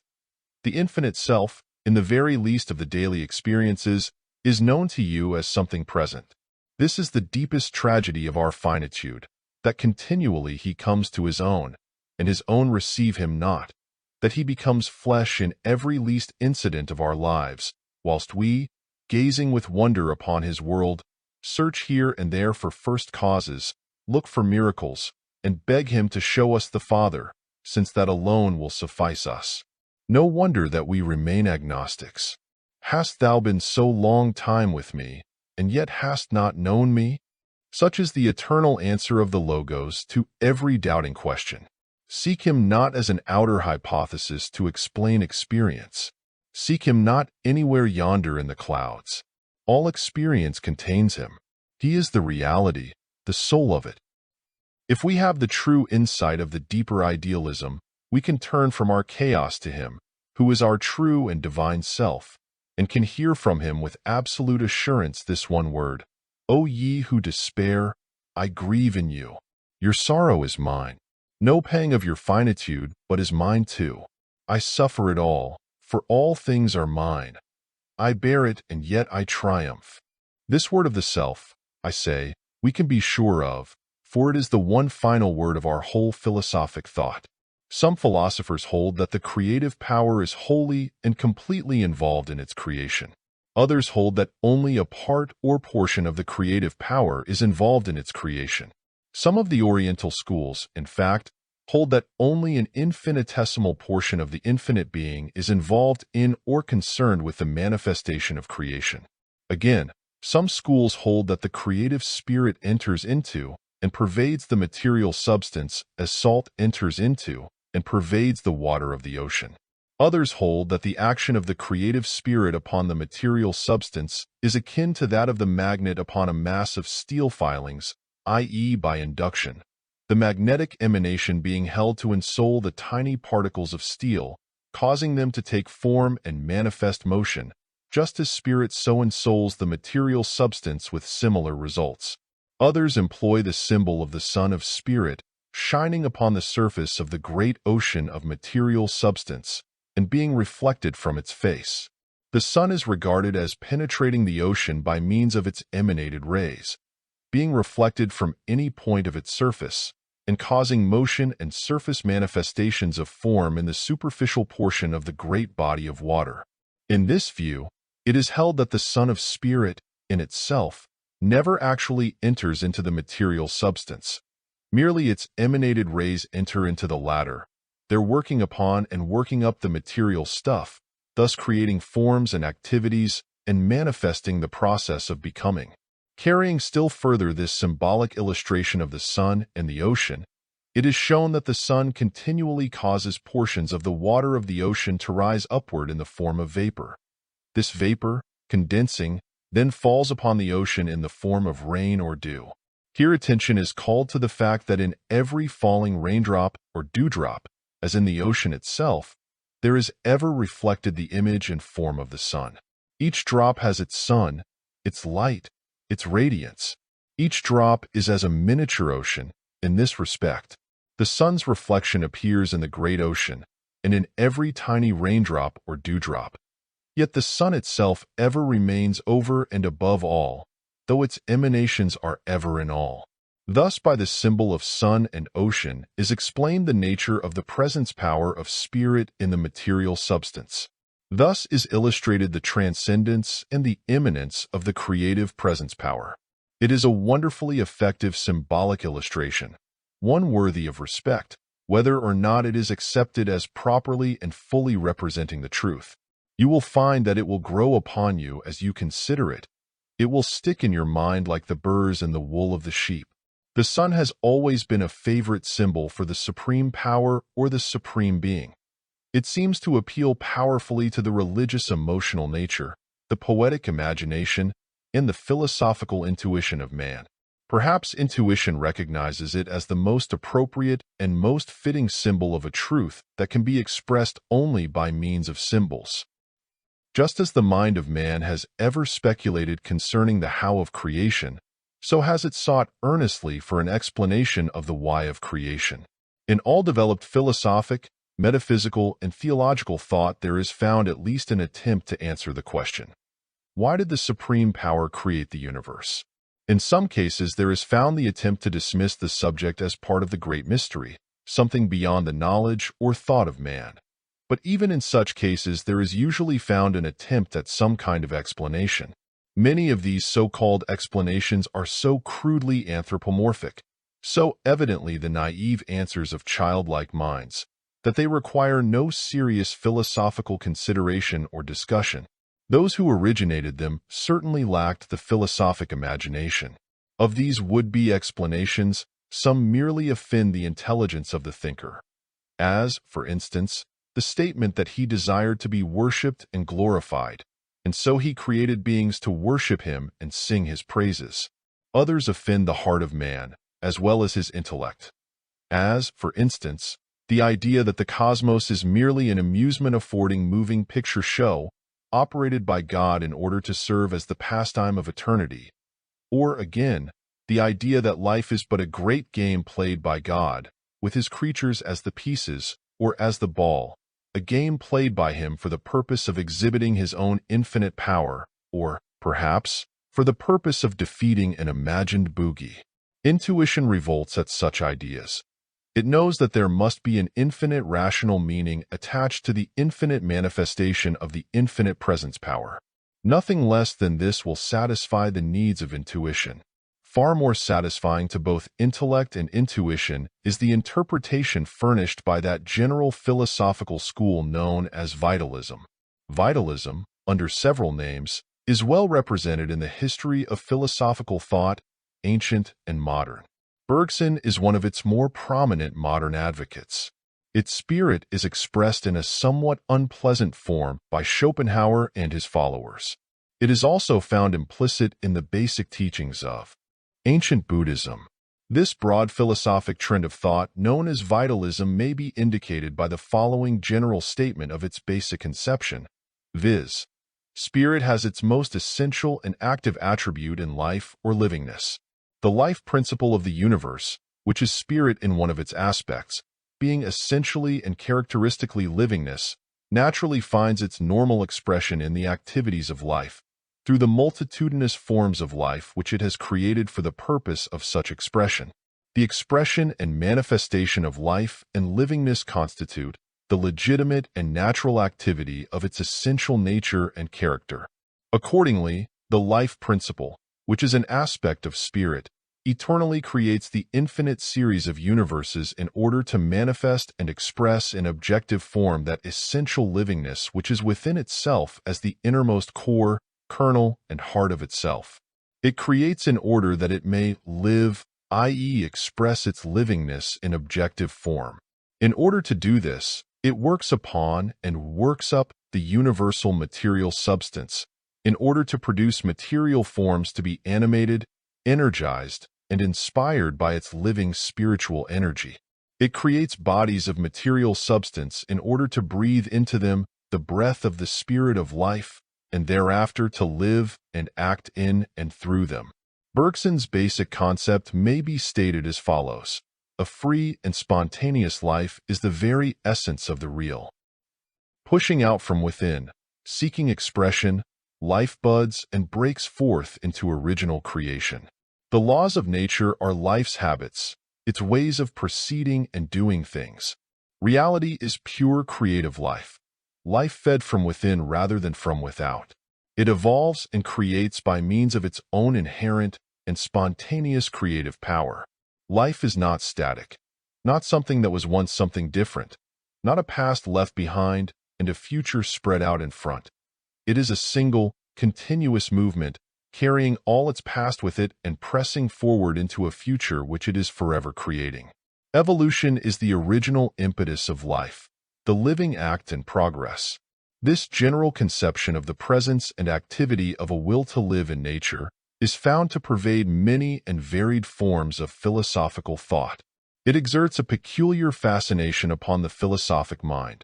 The philosopher once falling under its influence rarely ever entirely escapes from it thereafter. The conception is supported by the observable facts concerning the evident presence in nature of an active principle, energy, or force which manifests the characteristics attributed to this hypothetical will to live. There undoubtedly is a conative energy working in and through nature, which has as its evident end and purpose the manifestation, expression, perpetuation and continuance of life, of living forms.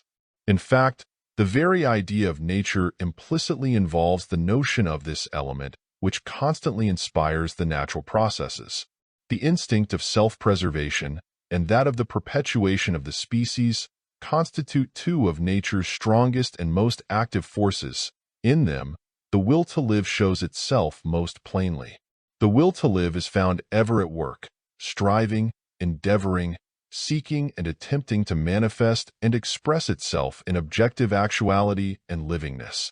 Its presence is plainly discernible in the germinating seed and the growing plant, in the developing germ, embryo, and young of animal life, in the adaptation of the living creature to its environment, and in its differentiations designed to meet the requirements of changing environments, in the provision for the sustenance, support, and survival of the living creature, and the arrangements for the perpetuation of life and livingness in the offspring.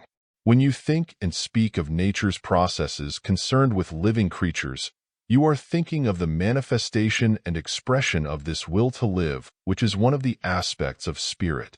Schopenhauer was so impressed with this idea of the will to live, and found so many evidences of its presence and activities on all sides in nature, that he felt warranted in postulating it as the most essential element and factor of the world spirit, which he regarded as being the creative agent of the universe. Indeed, he went so far as to apply to this creative spirit itself the name of the will to live. The Buddhists, likewise, regard it as the actuating energy of the universe, holding that it, the will to live, is the creator, the preserver, the destroyer of the universe. They also regard all forms of desire or will as forms, phases, or modes of the activity of this universal will to live. Others, in the same spirit, regard the universal actuating energy or creative spirit as power with the desire to act, or desire with the power to act, the chief end, aim, purpose, and intention of such action being to manifest livingness.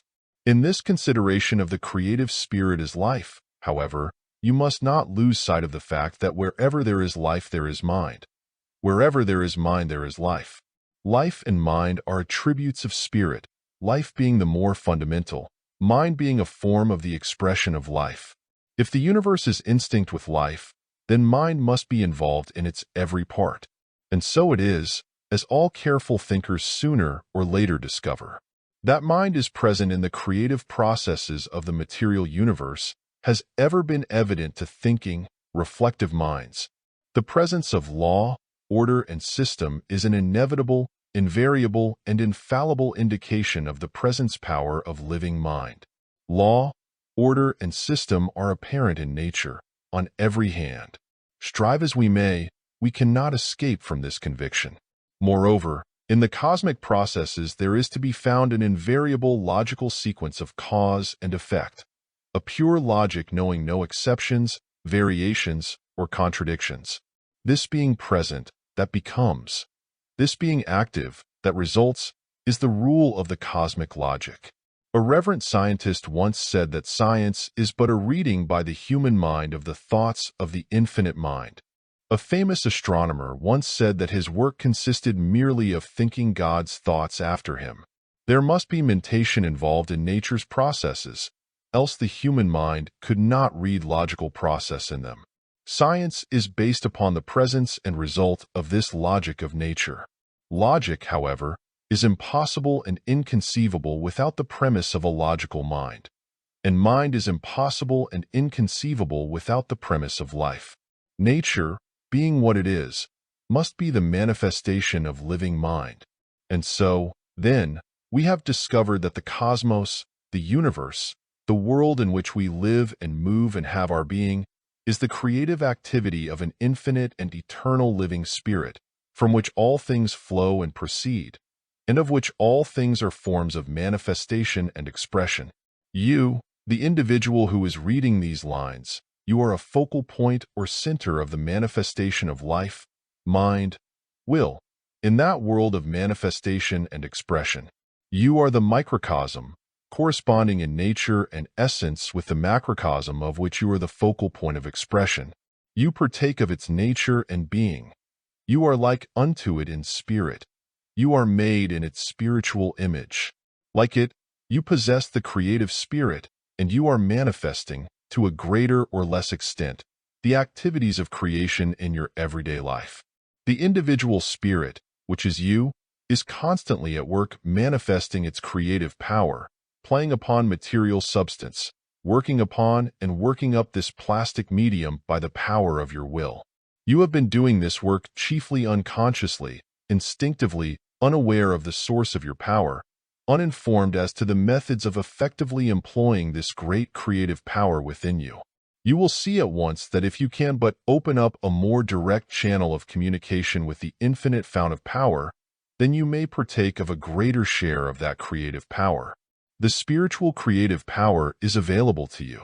You may secure its services and employ them in the tasks and work of your everyday life, and toward the attainment of your ideals. You, the individual creative spirit, are entitled by your birthright to claim and demand the aid and assistance of the infinite and eternal spirit in which you live and move and have your being, and from which your life and power proceed and flow. You have the natural and inalienable right to draw upon the infinite fount of creative power and to apply that power through your own creative channels. Let us carry this thought with us into our study of the next section of this book. End of chapter. Chapter 8. Unison with Infinity. The esoteric or inner teachings of many schools of ancient and modern mysticism and occultism, of Oriental and Occidental lands, under many names and guises, have inevitably, invariably, and infallibly pointed to a supreme end to be gained by the student of the inner doctrine or ancient wisdom of the sages. That supreme end may be called unison with infinity, or conscious contact and attunement with the infinite spiritual principle of life, consciousness, power. The essential spirit and essence of this inner teaching is expressed in the statement of the message of truth, as announced in one form or another by the great spiritual giants and illumined teachers of the past and the present, of all lands and peoples, of all great religions. To the message of truth the truly wise listen. They commit it to memory and make it the essential and basic fact of their mental and spiritual life. Hearken ye to it. Ponder over it. Analyze it. Dissect it. Subject it to mental mastication, mental rumination, mental digestion, mental assimilation. Return to it again, and again you make it your very own. Here is the message of truth. You, yourself, in your essential and real being, nature and entity, are spirit and nothing but spirit, in and of spirit, spiritual and not material.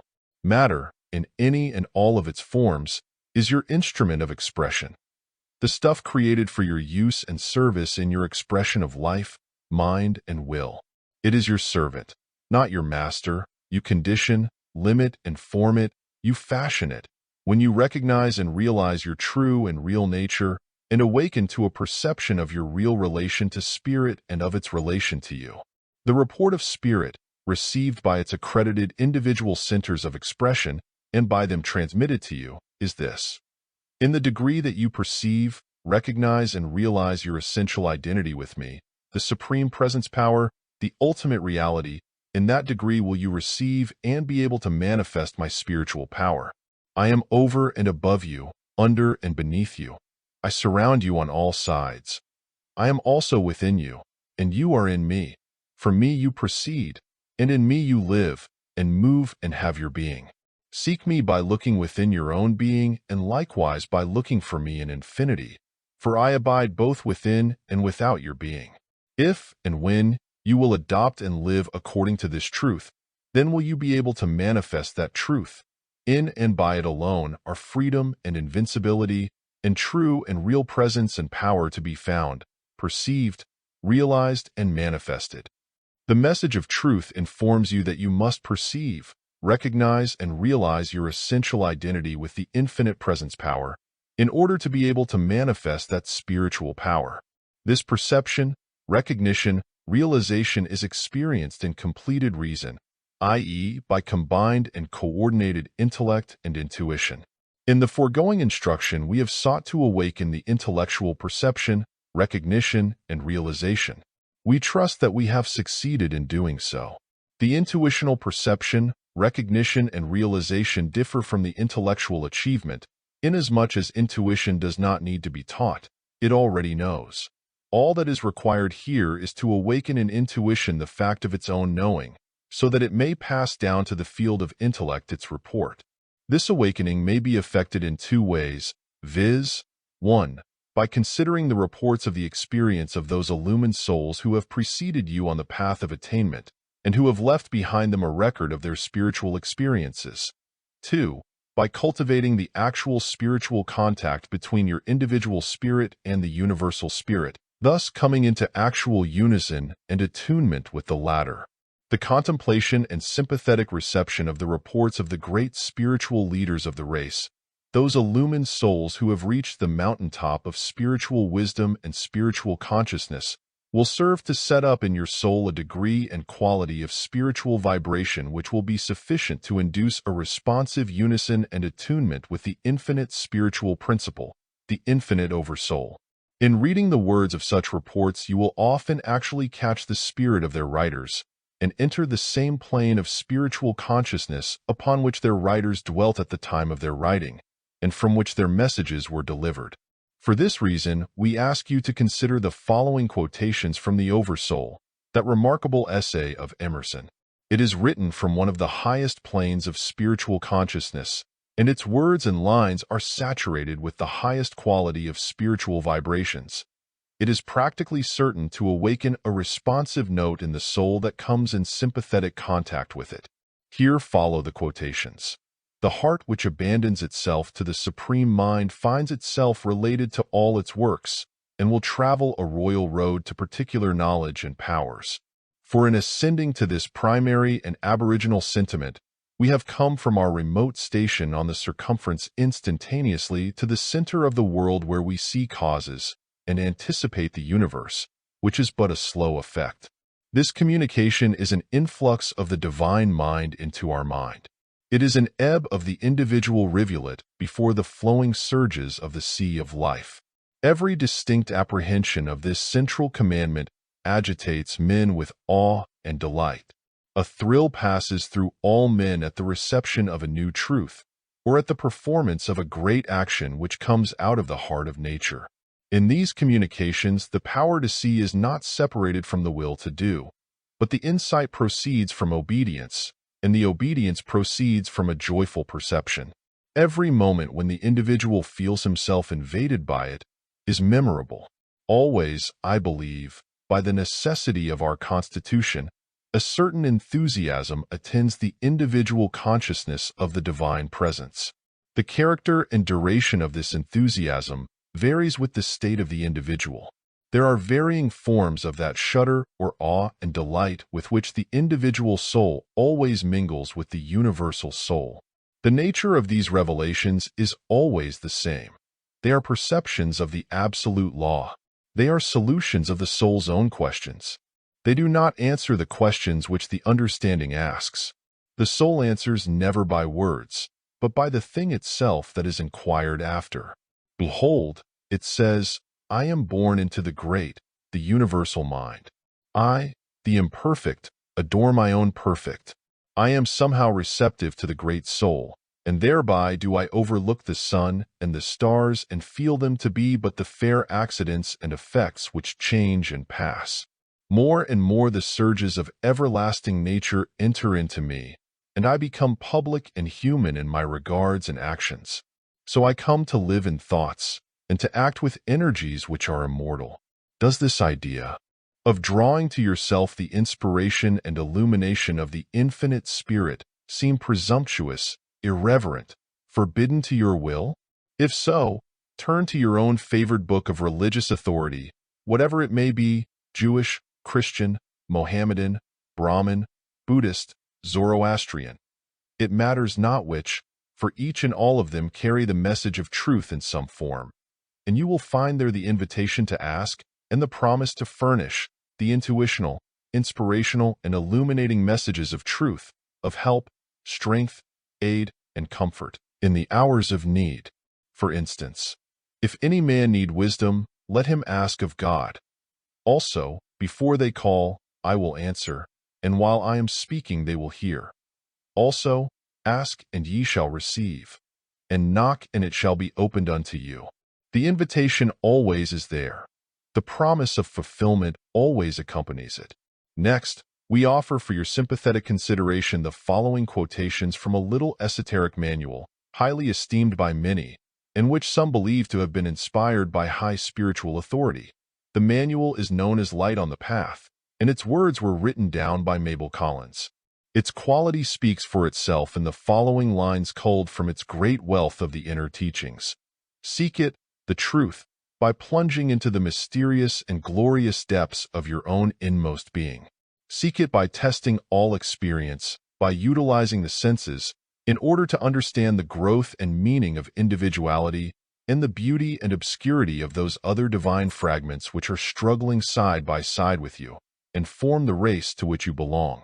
Seek it, the truth, by the study of the laws of being, the laws of nature, the laws of the supernatural, and seek it by making the profound obeisance of the soul to the dim star that burns within. Steadily, as you watch and worship, its light will grow stronger. Then you will know that you have found the beginning of the way, and, when you have found the end, its light will suddenly become the infinite light. To have seen thy soul in its bloom is to have obtained a momentary glimpse in thyself of the transfiguration which shall eventually make thee more than man. To recognize is to achieve the great task of gazing into the blazing light without dropping the eyes and not falling back in terror as before some ghastly phantom. This happens to some, and so, when the victory is all but won, it is lost. Then will come a calm, such as comes in a tropical country after a heavy rain, when nature works so swiftly that one may see her action. Such a calm will come to the harassed spirit, and in the deep silence, the mysterious event will occur which will prove that the way has been found. Again and again the battle must be fought and won. It is only for an interval that nature can be still. But to learn is impossible until the first great battle has been won. The mind may recognize truth, but the spirit cannot receive it. Once having passed through the storm and attained its peace, it is then always possible to learn, even though the disciple waver, hesitate, and turn aside. The voice of the silence remains within him, and though he leave the path utterly, yet it will resound and rend him asunder and separate his passions from his divine possibilities.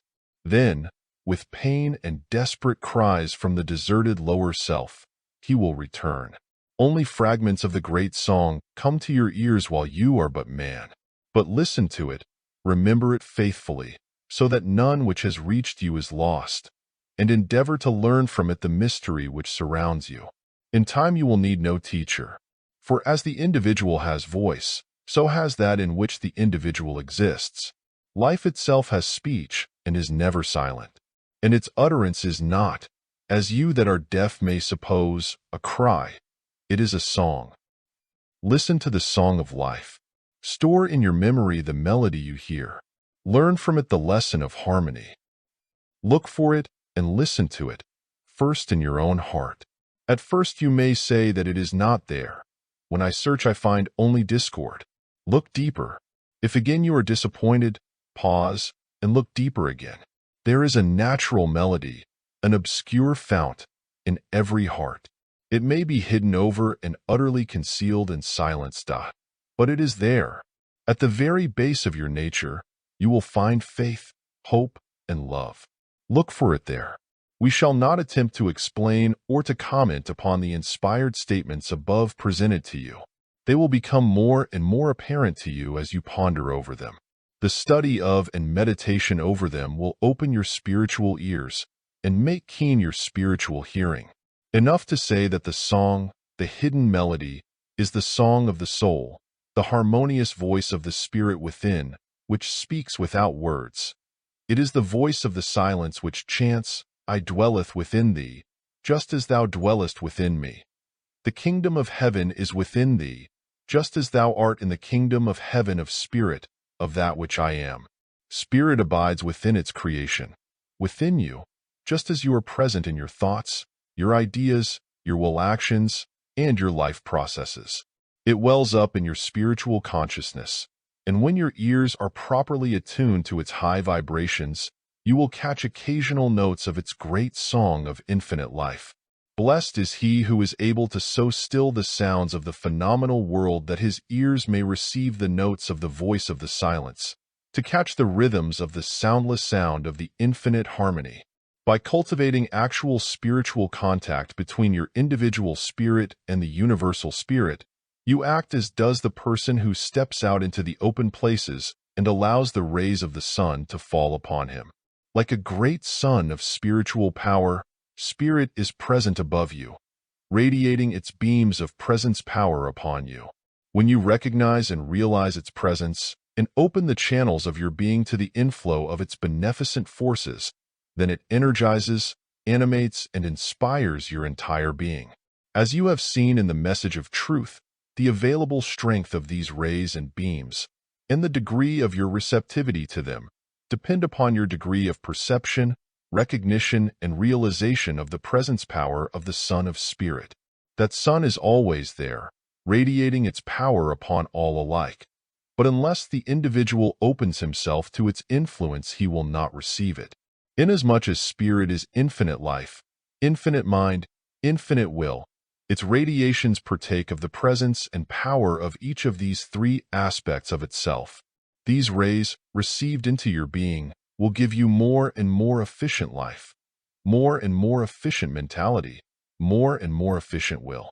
All life power, all mind power, all willpower flow from this original source, and you may receive a greater and fuller store of each and all these phases and forms of spiritual power if you will but follow the spirit of the message of truth which has been announced to you.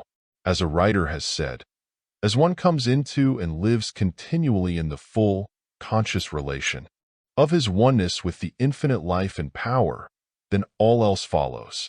This it is that brings the realization of such splendors and beauties and joys, as a life that is thus related with the infinite power alone can know. This it is to come into the realization of heaven's richest treasures while walking the earth. This it is to bring heaven down to earth, or rather to bring earth up to heaven.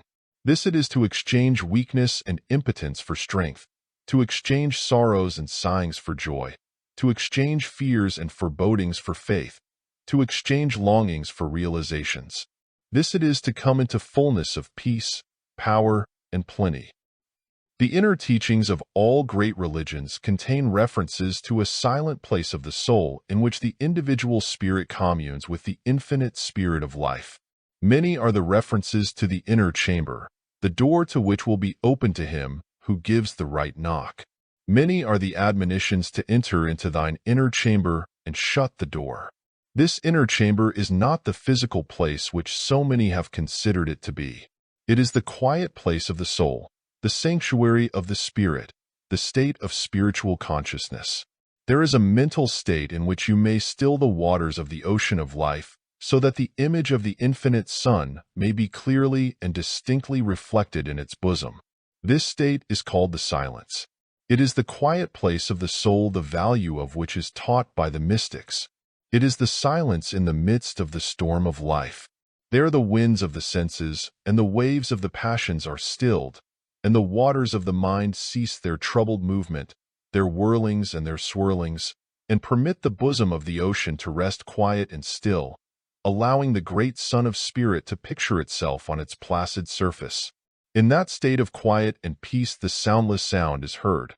The voice of the silence breathes words of comfort and encouragement, of courage and strength, to the tired soul. In that silence man communes with the great flame of spirit from which has emerged the divine spark within himself. From it he emerges refreshed and strengthened, comforted and contented, better able to meet the requirements of duty, work, and service in the outside world, the world in which the storms of change and becoming rage. In the heart of the storm, in the quiet place of the soul, in the silence of the spirit, there reign peace and power, wisdom and will, life and livingness, the quintessence of the presence power of spirit. He who is wise will seek, find, and avail himself of the peace and strength of the silence. The spirit of the silence is breathed in the old hymn written by Martineau over 75 years ago, the hymn entitled The Secret Place. Its words have brought comfort and peace to thousands of weary souls seeking strength, life, and wisdom. Here are the words of the first verse of that hymn. He who himself and God would know, into the silence let him go, and lifting off pall after pall, reach to the inmost depth of all. A writer says, whenever you are in doubt as to the course you should pursue, after you have turned to every outward means of guidance, let the inward eye see, let the inward ear hear, and allow this simple, natural, beautiful process to go on unimpeded by questionings or doubts. In all dark hours and times of unwanted perplexity, we need but to follow one simple direction, found, as all needed directions can be found, in that old book which so many read, but alas, so few interpret. Enter into thine inner chamber and shut the door. Another writer says, one of the most intuitive men we have ever met had a desk in a city office where several other men were doing business constantly and often talking loudly. Entirely undisturbed by the many and various sounds about him, this self-centered, faithful man would, in any moment of perplexity, draw the curtains of privacy so completely about him that he would be as fully enclosed in his own aura, and thereby as effectually removed from all distractions, as though he were alone in some primeval wood. Taking his difficulty with him into the mystic silence, in the form of a direct question to which he expected a direct answer, he would remain entirely passive until the reply came. And never once through many years' experience did he ever find himself disappointed or misled.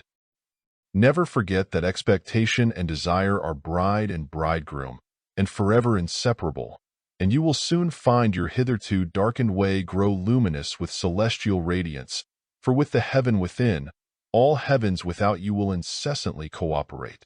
Ralph Waldo Trine, the popular writer of In Tune with the Infinite, says in that work, the great central fact in human life, in your own life and in mine, is the coming into a conscious vital realization of our oneness with this infinite life, and the opening of ourselves to this divine inflow.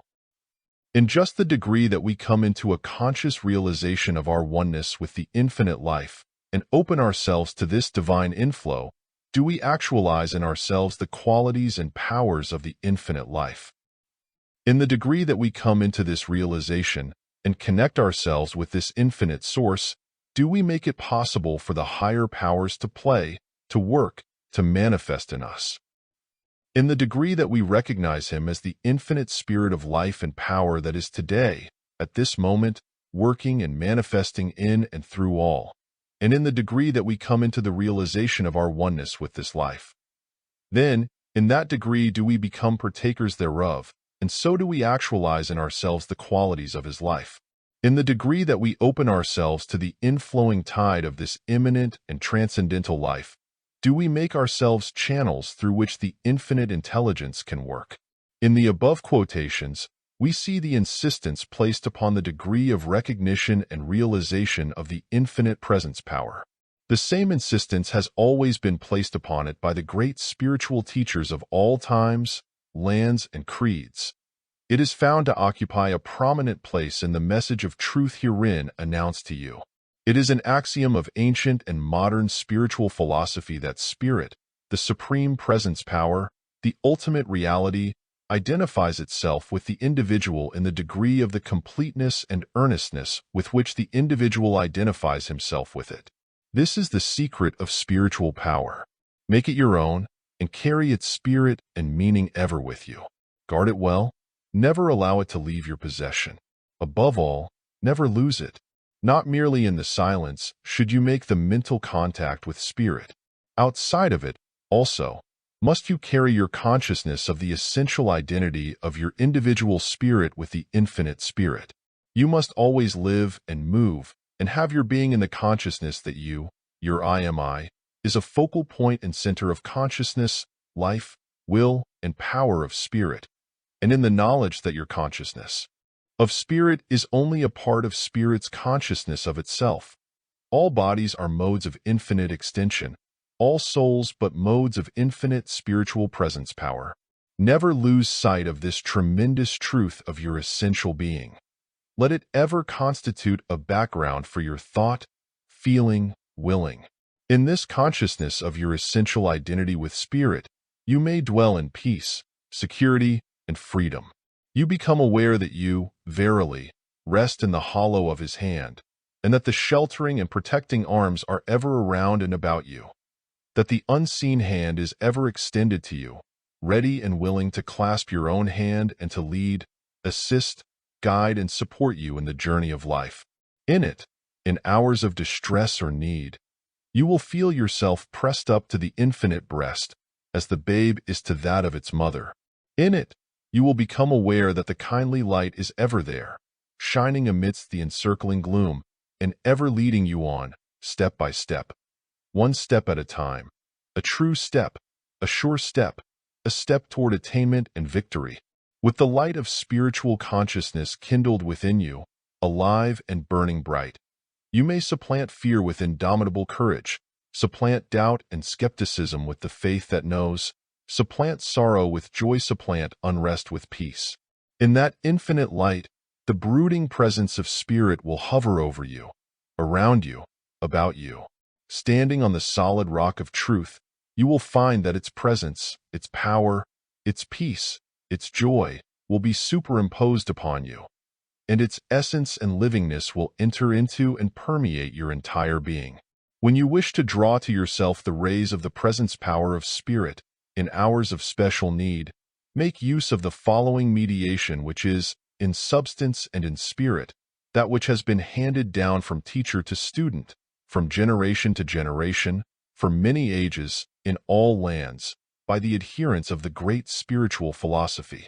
It will help you to rediscover the light, if you have temporarily lost it.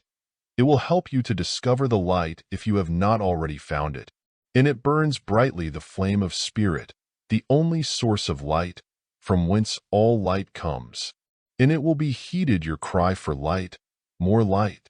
This infinite light of Spirit will illumine the dark places of your soul, banishing doubt, gloom, fear, distrust. Spiritual meditation. Banish from your consciousness the disturbing thoughts, ideas, feelings, and mental images of your finite and conditioned environment, and concentrate your entire attention upon Spirit, the infinite and eternal presence power, the ultimate reality of existence.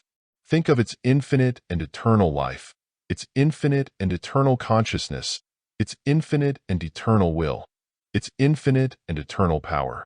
In this way you will flood your mind and soul with the infinite light, and all darkness of the soul will disappear. The dark night of the soul will be transformed into the high noon of spiritual daytime. Lift your thoughts from the temporal and fix them upon the eternal. Raise your thoughts from the finite and fix them upon the infinite. Elevate your thoughts from the changing and fix them upon the changeless. Then, having done this, you are prepared to return to the things and scenes of personal, finite, temporal, changing existence, again to take up your work, duties, service, to return, however, infinitely refreshed, reinvigorated, and filled with new life, spirit, courage, wisdom, and will. Here, we would call your attention to another important point concerning this contact with Spirit, this unison with infinity, of which we have told you. The term unison means harmony, agreement, concord, union. In the present usage, the term carries with it the idea involved in its meaning when it is employed in relation to music, i.e. identity and pitch, coincidence of sounds proceeding from an equality in the number of vibrations made in a given time by two or more sonorous bodies. Even still more significant in this connection is the familiar idea of the attunement of the receiving and sending instruments in wireless telegraphy, or in the even more wonderful wireless radiophone. As you know, the ether may be filled with countless wireless messages or transmitted sounds, yet the receiving instrument will not pick up or record any of them unless it first be tuned to a pitch corresponding to that of the sending instruments. To all the receiving instruments not so attuned, it is practically as if these messages and waves of power were non-existent. Here we have a remarkable instance of those wonderful analogies which are found on all sides in nature, and which are indicated in that axiom of the Hermetic teachings. As above, so below. As within, so without. As in great, so in small.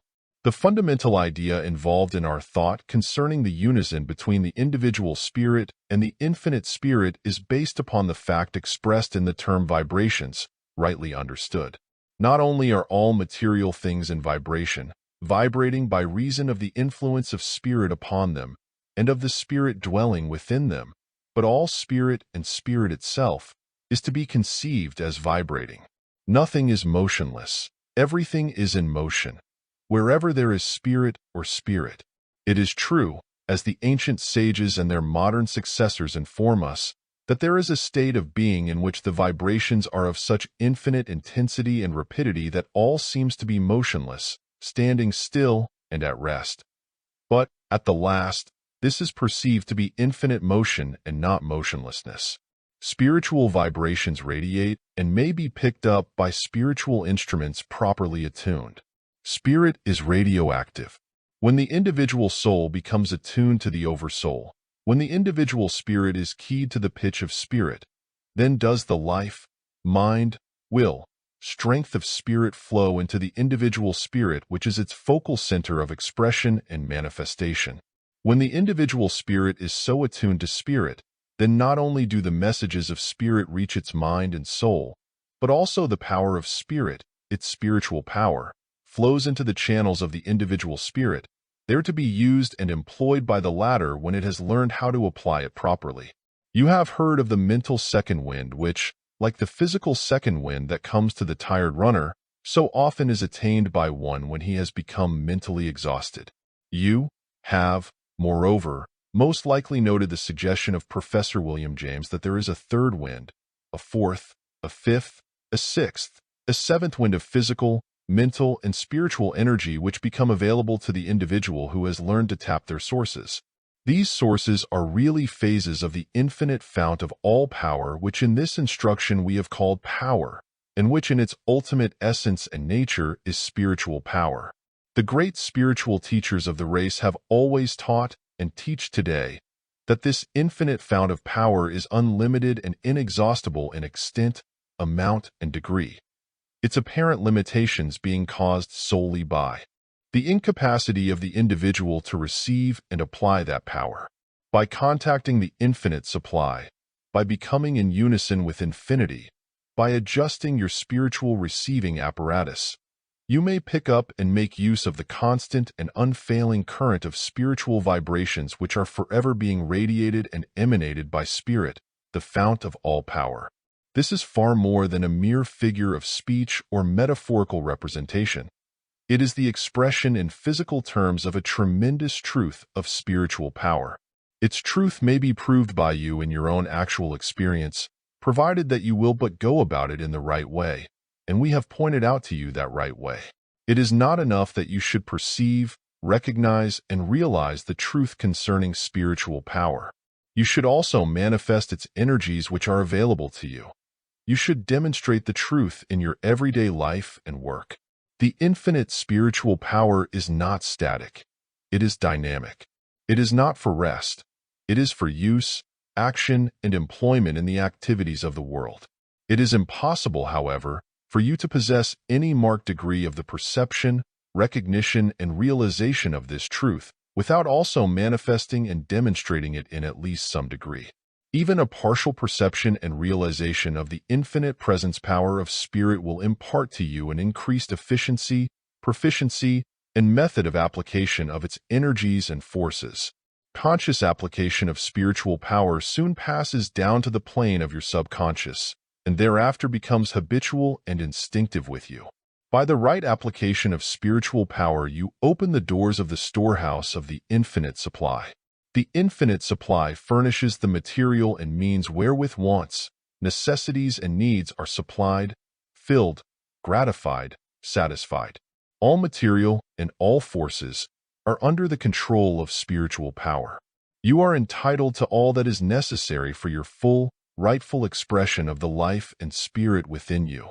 The material for your needs is contained within the substance which is plastic and responsive to the power of the Spirit. Spirit contains all the power necessary to mold and shape that material into objective form.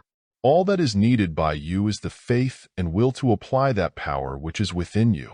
Throughout all nature, we find the operation of the law of supply, the law of use. All life instinctively draws upon the infinite supply for all that is required for its normal needs, requirements, necessities. The existence of an instinctive one implies the existence of the supply of material which will satisfy it. This implicit promise of supply is found in all nature. Its spirit is voiced in the inspired statement that the Lord will provide. This promise is not a vain mockery. It is a grand truth of existence. The supply is always there. The creature has but to open its channels to the inflow and to reach out toward the source. Having obtained lawful and rightful access to the great storehouse of the infinite supply, and knowing yourself to be the true heir to its treasures, your supply is then limited only by your capacity for finding out that which you need for your rightful expression of life. That capacity may be developed and perfected by you by means of an increasing degree of unison with infinity, of a fuller perception, recognition, and realization of the truth concerning spiritual power. The supply is equal to the demand, but the demand must be made properly, confidently, and with faith and courage. When you set into operation the spiritual power at your disposal, you will begin to attract to yourself that which is necessary for your use, need, and support, that which will relieve and remove your lack and want. You will do this in precisely the same way that the lilies of the field attract to themselves that which they need for their support and use, that which raises them up to that state of natural magnificence, excelling even Solomon in all his glory, as you have been told by a high spiritual authority. You are a creator. You create your environment. You have always done so. Whether you consciously will to do so or not, your spiritual forces are always working in this way. Consciously or unconsciously, willingly or unwillingly, you are setting into operation great spiritual forces which produce certain material effects. You are a builder, a creator, even though you know it not. This being so, wisdom dictates that you build intelligently and in accordance with your heart's desire. So, build thee more stately mansions, O my soul, should ever be your demand. Build for yourself the kind of world of which you have dreamed. Make your dreams come true. Trine voices a great truth when he says, each is building his own world. We build from within, and we attract from without. Thought is the force with which we build, and thoughts are forces. Like builds like, and like attracts like. In the degree that thought is spiritualized, does it become more subtle and powerful in its workings. This spiritualizing is in accordance with law, and is within the power of all. Everything is first worked out in the unseen before it is manifested in the seen. In the ideal, before it is realized in the real. In the spiritual, before it shows forth in the material. The realm of the unseen is the realm of cause. The realm of the seen is the realm of effect. The nature of an effect is always determined and conditioned by the nature of its cause. In this book, we do not attempt to give you specific directions for the employment of spiritual power in any of its many possible particular forms of use and application. In other books of this series, we have pointed out to you how you may effectively employ this spiritual power, transmuted into personal power, in many different forms of its effective application. In the first book of the series, the one entitled Personal Power, we have shown you that all personal power proceeds, directly or indirectly, from a great principle of all power which we call, simply, power. In the present book, we have identified this power principle with spirit, and have shown you that all power is spiritual power at the last analysis. In this book, also, we have shown you that this spiritual power, this power of spirit, may be drawn upon freely by your individual spirit when it enters into conscious unison with infinity, in attunement with spirit. Each other book of this series is a key unlocking some particular door of personal power. The present volume is the master key which releases the master lock, without which the individual key will not be able to turn the individual lock and thus open its particular door. If you are acquainted with the operation of the locks upon the boxes of the safe deposit vaults of the large cities, you will understand more clearly this illustration. Lacking the master key, you will never be able to secure the full measure of personal power in any of its phases, nor will you ever be able to employ that power most intelligently, to the best advantage, and with the highest degree of efficiency. The knowledge of Spirit, the infinite and eternal, ultimate and sovereign presence power, constitutes that which, when known, causes all else to be known, concerning the manifestation of personal power. A writer has said of this knowledge of truth and power that it hews open the path, as the lightning splits the darkness. It dissolves doubts, cuts knots of chronic impossibility, melts circumstances, pierces shadows like a flash of glory, dashes through the jungle of appearances like the horn of a unicorn. The little occult manual, believed by many to have been inspired, to which we have previously referred, contains the following instructive and suggestive bit of esoteric teaching. It refers to the battle of life on the plane of material existence, and of the real self or spirit which abides as the inner self of the individual spirit, and which springs to action when it is perceived, recognized, realized, and acknowledged by the individual soul, and when its aid and service is demanded by the latter as its rightful heritage. Listen to the voice of the message. Stand aside in the coming battle, and though thou fightest, be not thou the warrior. Look for the warrior, and let him fight in thee. Take his orders for battle, and obey him. Obey him, not as though he were a general, but as though he were thyself, yet infinitely wiser and stronger than thyself. Look for him, else in the fever and hurry of the fight thou mayest pass him, and he will not know thee unless thou knowest him. If thy cry reach his listening ear, then will he fight in thee, and fill the dull void therein. And if this is so, then canst thou go through the fight cool and unwearied, standing aside, and letting him battle for thee. Then it will be impossible for thee to strike one blow amiss. But if thou look not for him, if thou pass him by, there is no safeguard for thee. Thy brain will reel, thy heart will grow uncertain, and in the dust of the battlefield, thy sight and senses will fail, and thou wilt not know thy friends from thy enemies. He is thyself, yet thou art but finite and liable to error. He is eternal and is sure. He is eternal truth. When once he has entered thee and become thy warrior, he will never utterly desert thee, and in the day of the great peace he will become one with thee. You can stand upright now, firm as a rock amid the turmoil, obeying the warrior who is thyself and thy king, unconcerned in the battle save to do his bidding, having no longer any care as to the result of the battle, for one thing only is important, that the warrior shall win, and you know that he is incapable of defeat.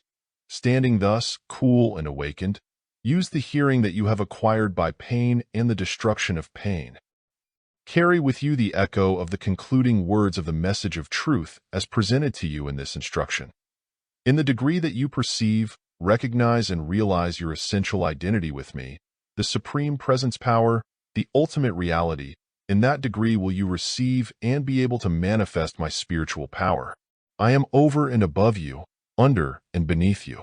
I surround you on all sides. I am also within you, and you are in me.